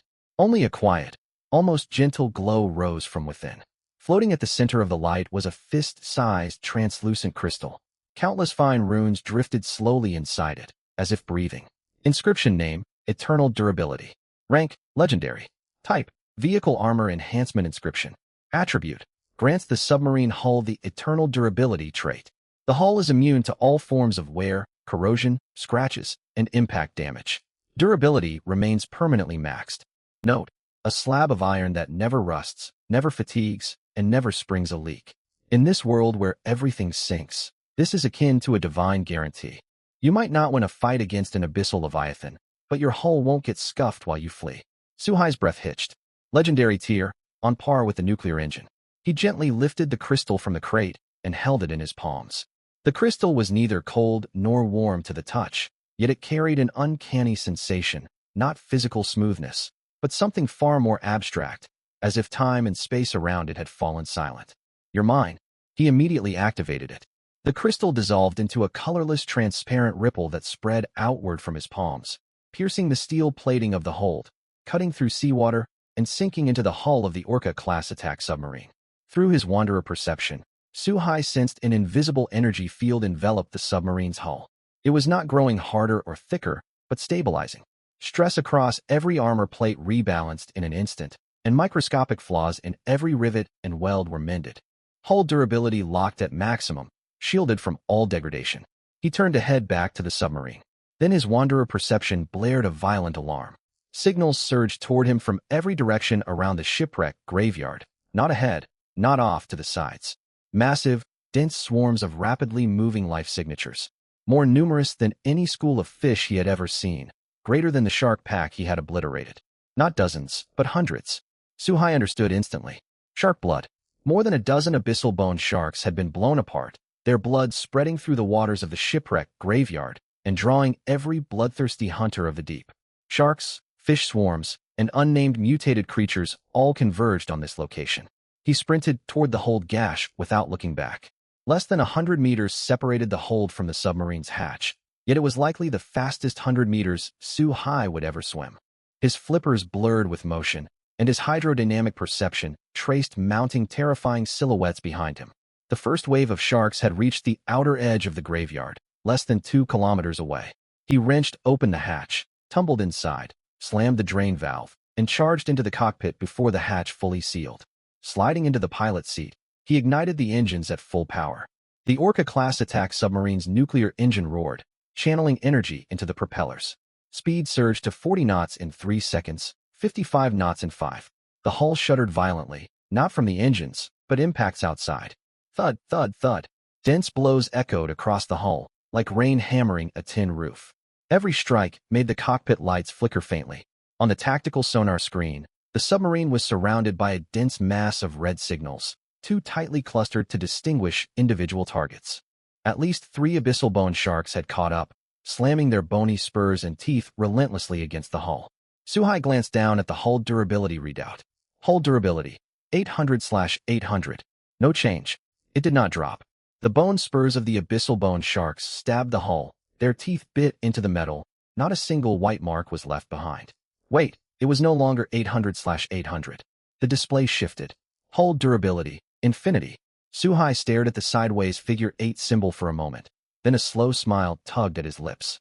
He eased off the throttle, lowered speed to cruising pace, and leaned back against his seat. Outside, the abyssal bone sharks kept striking. A nearly 6-meter giant bone shark lunged from the side, opening its maw lined with fangs and clamping down hard beside the submarine viewport. Its teeth, mutated fangs capable of piercing standard steel, snapped the instant they made contact with the hull. Several broken teeth swirled and sank in the seawater. The shark froze. It released its bite, stared confusedly at the submarine with its dark red eyes, then glanced at the broken stumps remaining in its jaws. A silent snarl rippled through the water, and it charged forward once more. Boom. The impact shook an unopened soda can inside the cockpit. Hull durability remained infinity. Suhai picked up the soda, pulled the tab, and took a sip. He pushed power output back up, carrying dozens of pursuing sharks towards safe waters. Nearly 20 minutes slipped by. Outside the window, the abyssal bone sharks continued their relentless chase. The lead giant shark seemed fixated on its broken teeth. Every few tens of seconds, it accelerated for a violent ram, each collision making the cockpit instrument panels flicker. Hull durability never wavered. Suhai finished the soda, tossed the empty can into the recycling compartment, and refocused on the tactical sonar screen. The shark swarm had not thinned. More individuals had joined. Shark blood spread faster through the deep sea than he anticipated, an ever-expanding scent beacon drawing every abyssal bone shark within a dozen kilometers. The dense red signals on the screen circled his submarine like moths swarming a street lamp, refusing to let go. He attempted to outrun them. Pushing speed to 60 knots, the submarine wove at high speed through reefs on the graveyard's perimeter, darting left and right, using sunken wreckages as obstacles to break the pursuit route. But abyssal bone sharks possessed far greater intelligence than sharp-finned silver-scaled fish. They did not chase in a straight line. Splitting into 3 groups, they flanked left and right and cut off his retreat. Every time he rounded a wreck, several sharks emerged from the sides to block his path. On the tactical sonar, their encirclement tightened, forming a net closing in. Suhai knew this could not last. Shark blood attracted more sharks. Every kill drew additional predators, an endless vicious cycle. Just then, a new terrain signature flickered at the edge of the sonar display. Not a wreck, not reef rock, a thin, straight artificial structure embedded amid low undersea mountains. Suhai adjusted sonar focus and zoomed in on the area. The image cleared. An undersea tunnel. The entrance was roughly 5 meters wide, an irregular oval, as if carved into bedrock by immense force. The tunnel stretched inward, its full length unknown, yet sonar echoes confirmed it ran through. Water flow signals at the far end proved an exit existed. The rocks surrounding the entrance bore smooth grooves carved by currents, and several severed underwater cables dangled from the rock walls, drifting slowly in the seawater. Suhai ordered the sonar to take precise width measurements. Narrowest point of entrance, 4.7 meters. Maximum beam of the Orca-class attack submarine, 4.3 meters. It would fit. A 40-centimeter margin, no more, no less. A faint smile crossed Suhai's face. He adjusted heading toward the tunnel entrance and cut power output to 30%. Speed plummeted from 60 knots to 25. The shark swarm closed the distance instantly. The lead giant bone shark believed its prey was slowing, surging forward excitedly. It opened its fang-lined maw right outside the viewport. Suhai ignored it. All his attention rested on the controls, his eyes locked on the magnified tunnel entrance on sonar. 25 knots was still too fast to navigate the narrow tunnel, yet slowing further would give the sharks time to block the entrance. He needed to strike an exact balance between deceleration and speed. 400 meters. 300 meters. The tunnel entrance came into sight through the viewport, a dark cavity embedded in black basalt rock. The surrounding stone bore layered rippled textures carved by erosion, resembling a slowly opening stone maw. Broken cables swayed above the opening, faint blue sparks of residual charge flickering occasionally from frayed ends. 200 meters. Suhai abruptly reduced power output to 10% and activated the powerful bow searchlights. 2 brilliant white beams cut through darkness, illuminating the tunnel walls. Damp, rough rock coated in pale gray seafloor sediment.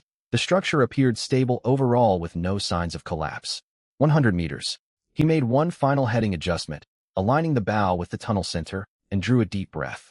The Orca-class attack submarine slid into the tunnel entrance at 15 knots. Less than half a meter separated either side of the hull from the rock walls.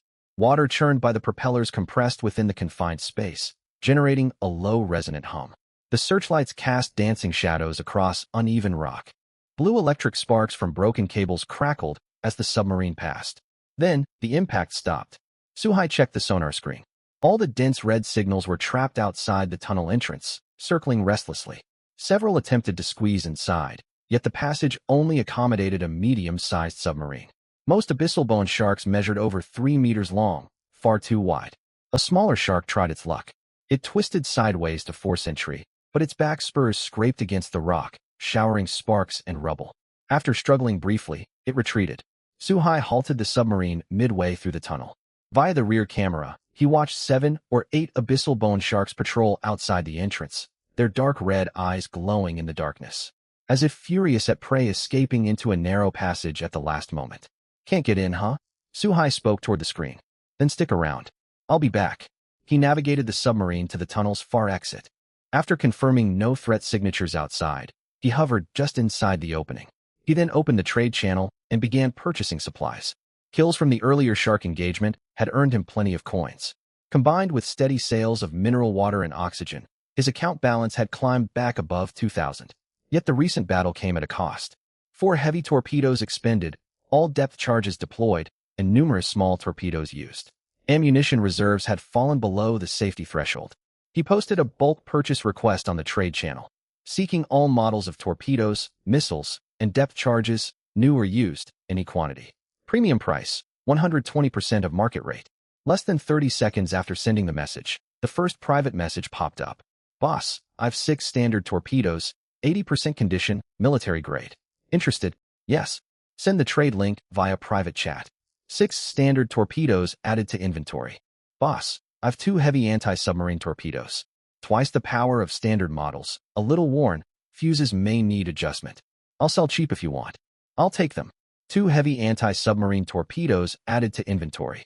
Suhai responded to over a dozen private messages in quick succession, buying nearly every torpedo and missile available on the market.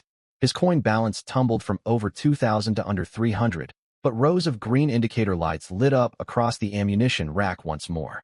Heavy torpedoes, 24 small torpedoes, 16 vertical launch missiles, 8 depth charges. For anti-submarine torpedoes, 2. He filled every slot on the weapons panel before pausing to catch his breath.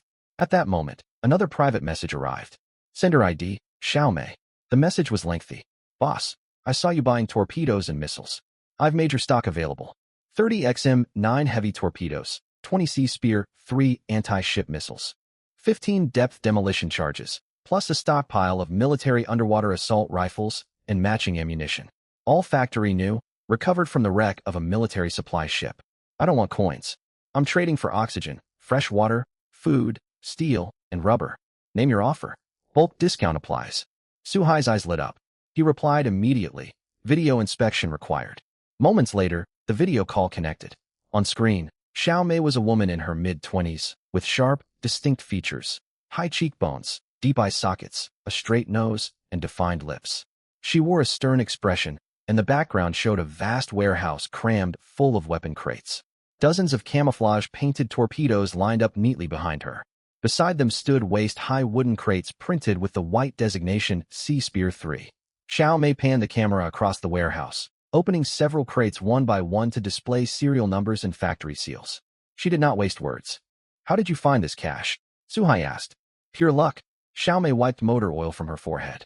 "My submarine spawned beside a sunken supply ship. When I went inside, I found an entire warehouse of this hardware. But I'm not a combat player. I pilot a beat-up research sub with no torpedo tubes. All this gear is useless to me. What I need to survive is food, drinking water, and oxygen-producing materials." Suhai did not hesitate and made his offer. 30 XM-9 heavy torpedoes, 20 Sea Spear 3 anti-ship missiles, 15 depth demolition charges in exchange for 200 standard oxygen canisters, 3,000 bottles of mineral water, 50 cases of self-heating rice meals, 100 units of steel, 50 units of rubber. Do we have a deal? Xiao Mei's eyes widened. She had hoped to receive half that amount at most. Suhai's offer more than doubled her expectations. Deal, deal, deal. Boss, come straight to me if you need more ammunition later. I've several more warehouses yet to clear out. They completed the transaction through the trade channel.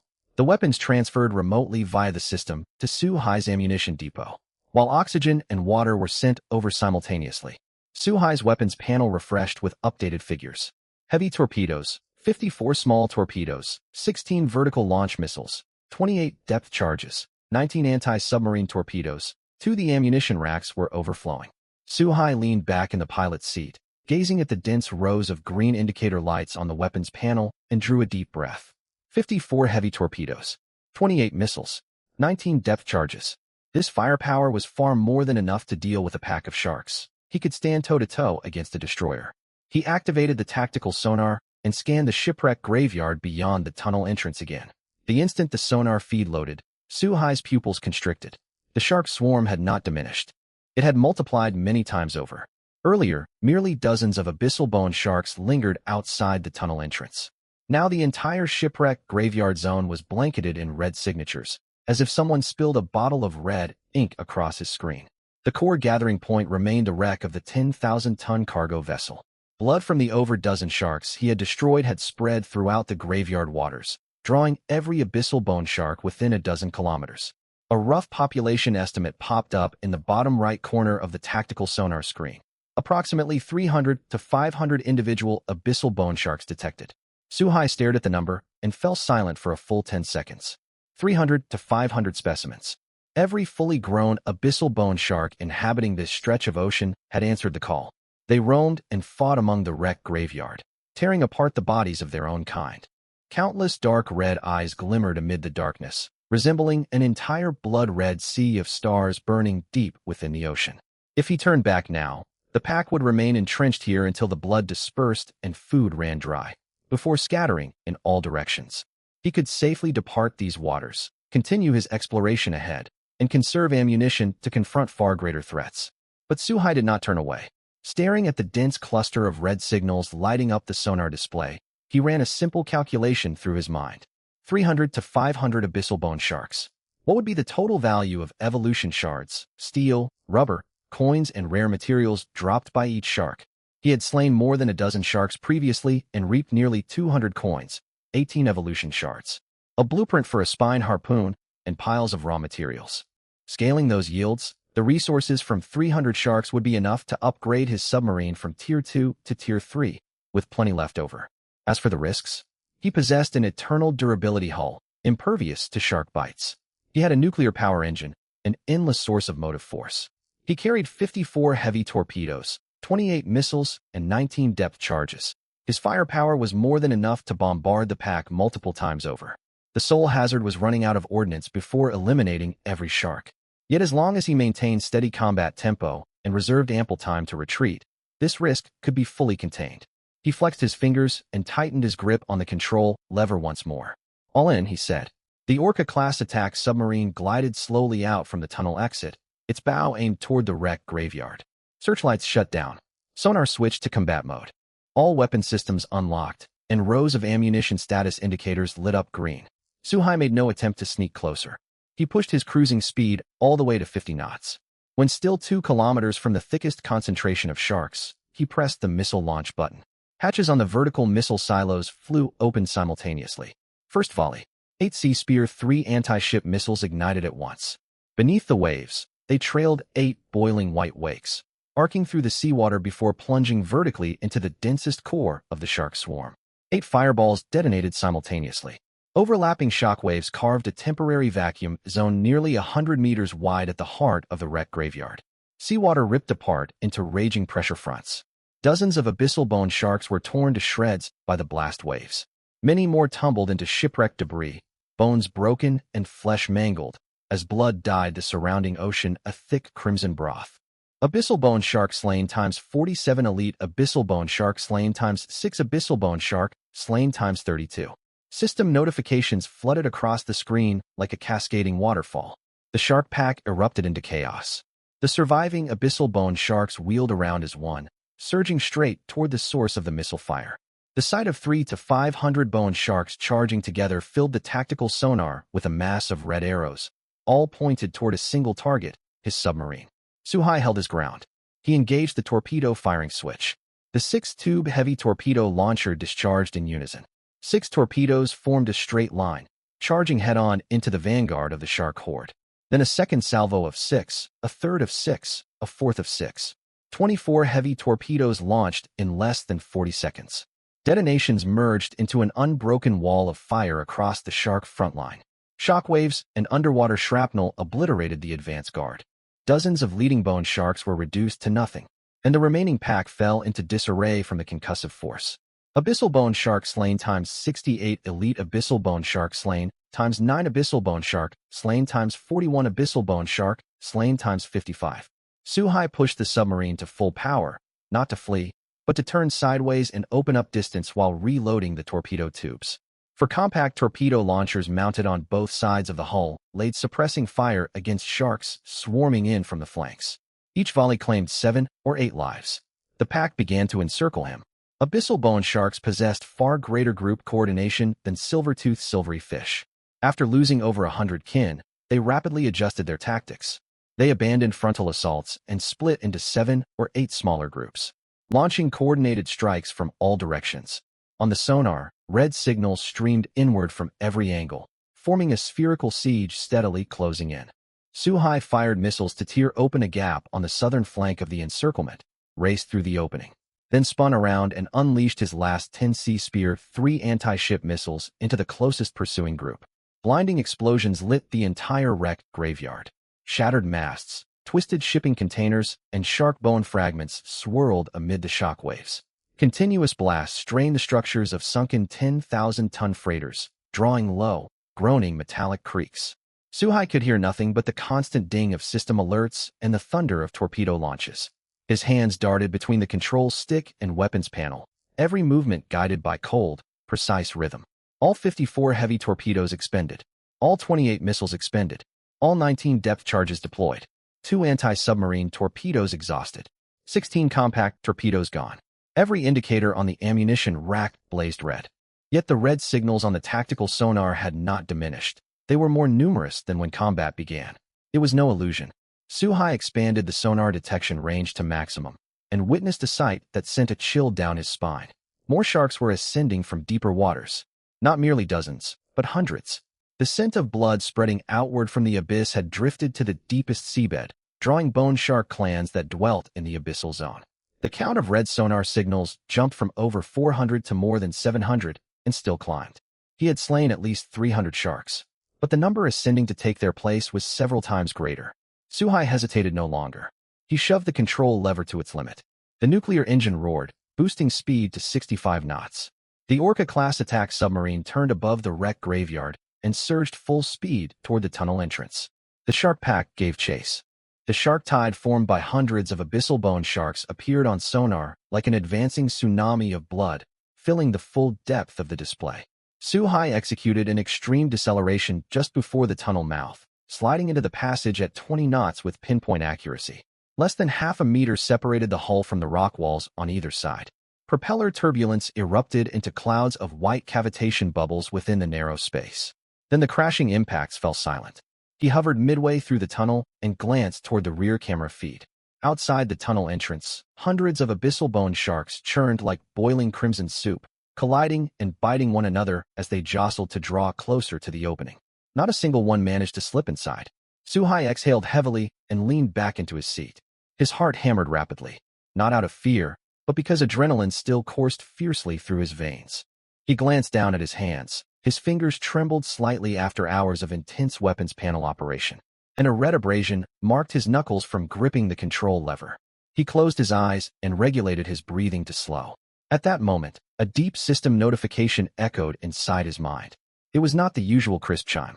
Deeper and more imposing, it rolled through his eardrums like slow-moving abyssal currents. System announcement: Private, you have accomplished a rare feat within the deep sea. Hidden achievement unlocked. You consecutively hunted 313 abyssal bone sharks in a single battle, setting a new regional record. You have earned the exclusive title, Shark Slayer Unique.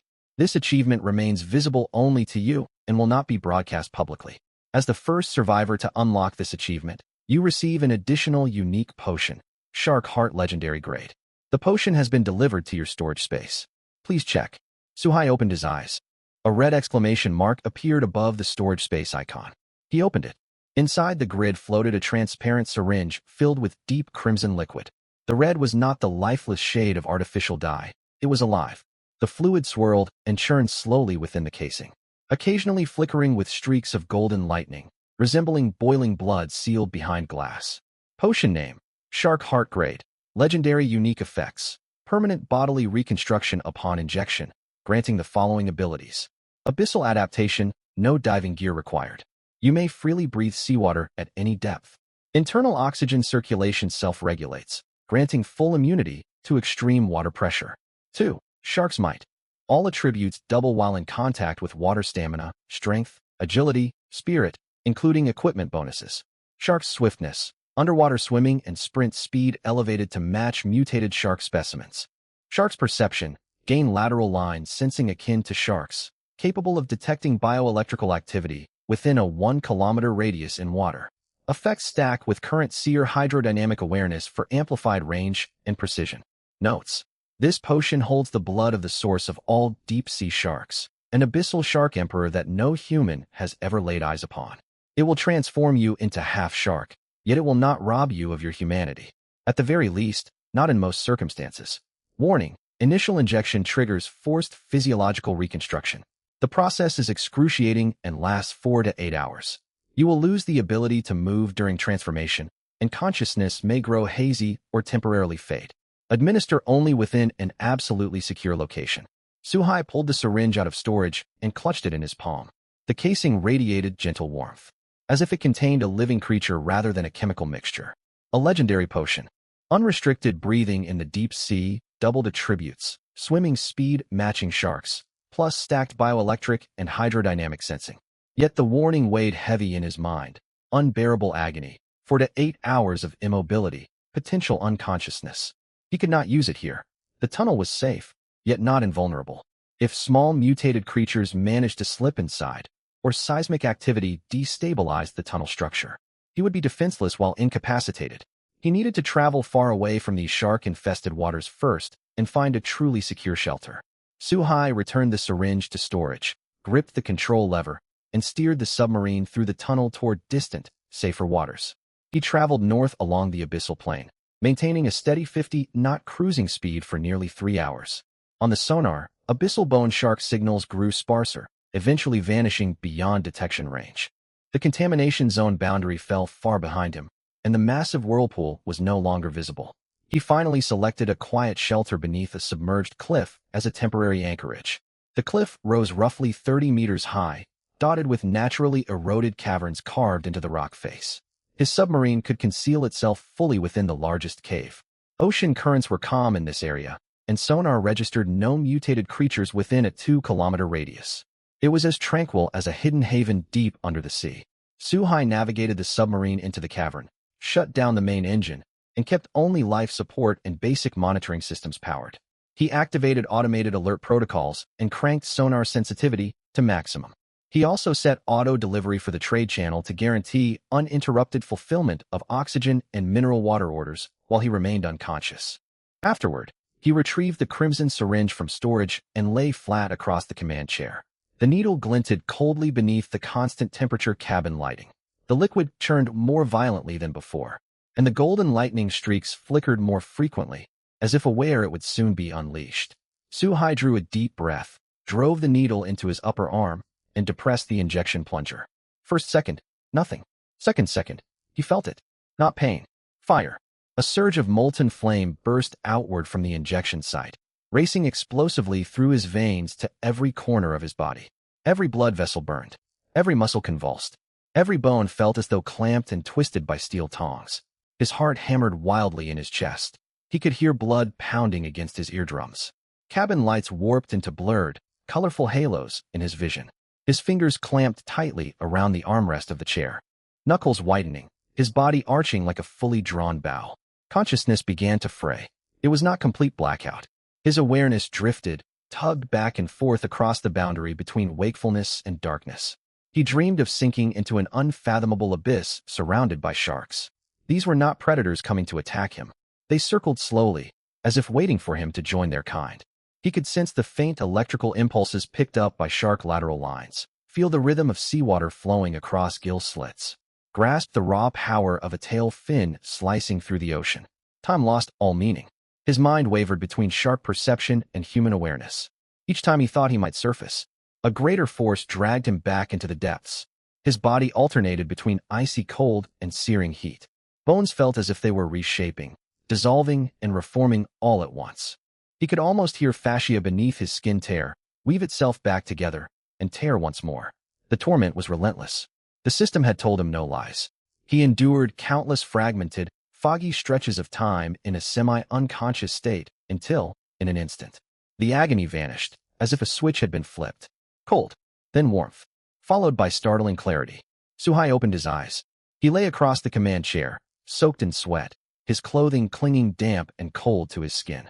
The thermostat read 24 degrees Celsius inside the cabin, yet his perception told him it was far cooler.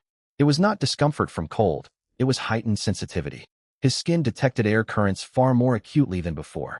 He could distinguish subtle shifts in airflow between the circulation system's air vents and return ducts. He slowly sat upright. Every joint emitted a faint creak, not the sharp crack of pain, but a smooth, satisfying pop. Like precision machinery finishing recalibration. Muscles flexed subtly with small movements. Power surging through every limb, as though a long-dormant engine inside him had awakened. He stood and paused in surprise. His height seemed marginally changed. The shift was not dramatic, yet the proportional distance between his line of sight and the cabin ceiling was unmistakably different. He reached upward to touch the overhead surface. His hair remained, but the contours of his skull appeared more streamlined. Muscle definition along his arms stood out more prominently. It was not the bulky mass cultivated in gyms, but the elongated, compact musculature characteristic of sharks. Beneath his skin, he could feel a denser layer of connective tissue, similar to the lining of body armor. He walked to the metal counter in the galley and studied his reflection on its polished surface. His facial features remained his own, yet his eyes had transformed. His dark brown pupils deepened to an almost black crimson, ringed along the edge of the iris with an extremely fine band of gold. In dim light, the golden ring glowed faintly, reminiscent of the dark red eyes of abyssal bone sharks, tinged with amber. He stared at his silhouette for a moment before heading toward the airlock hatch.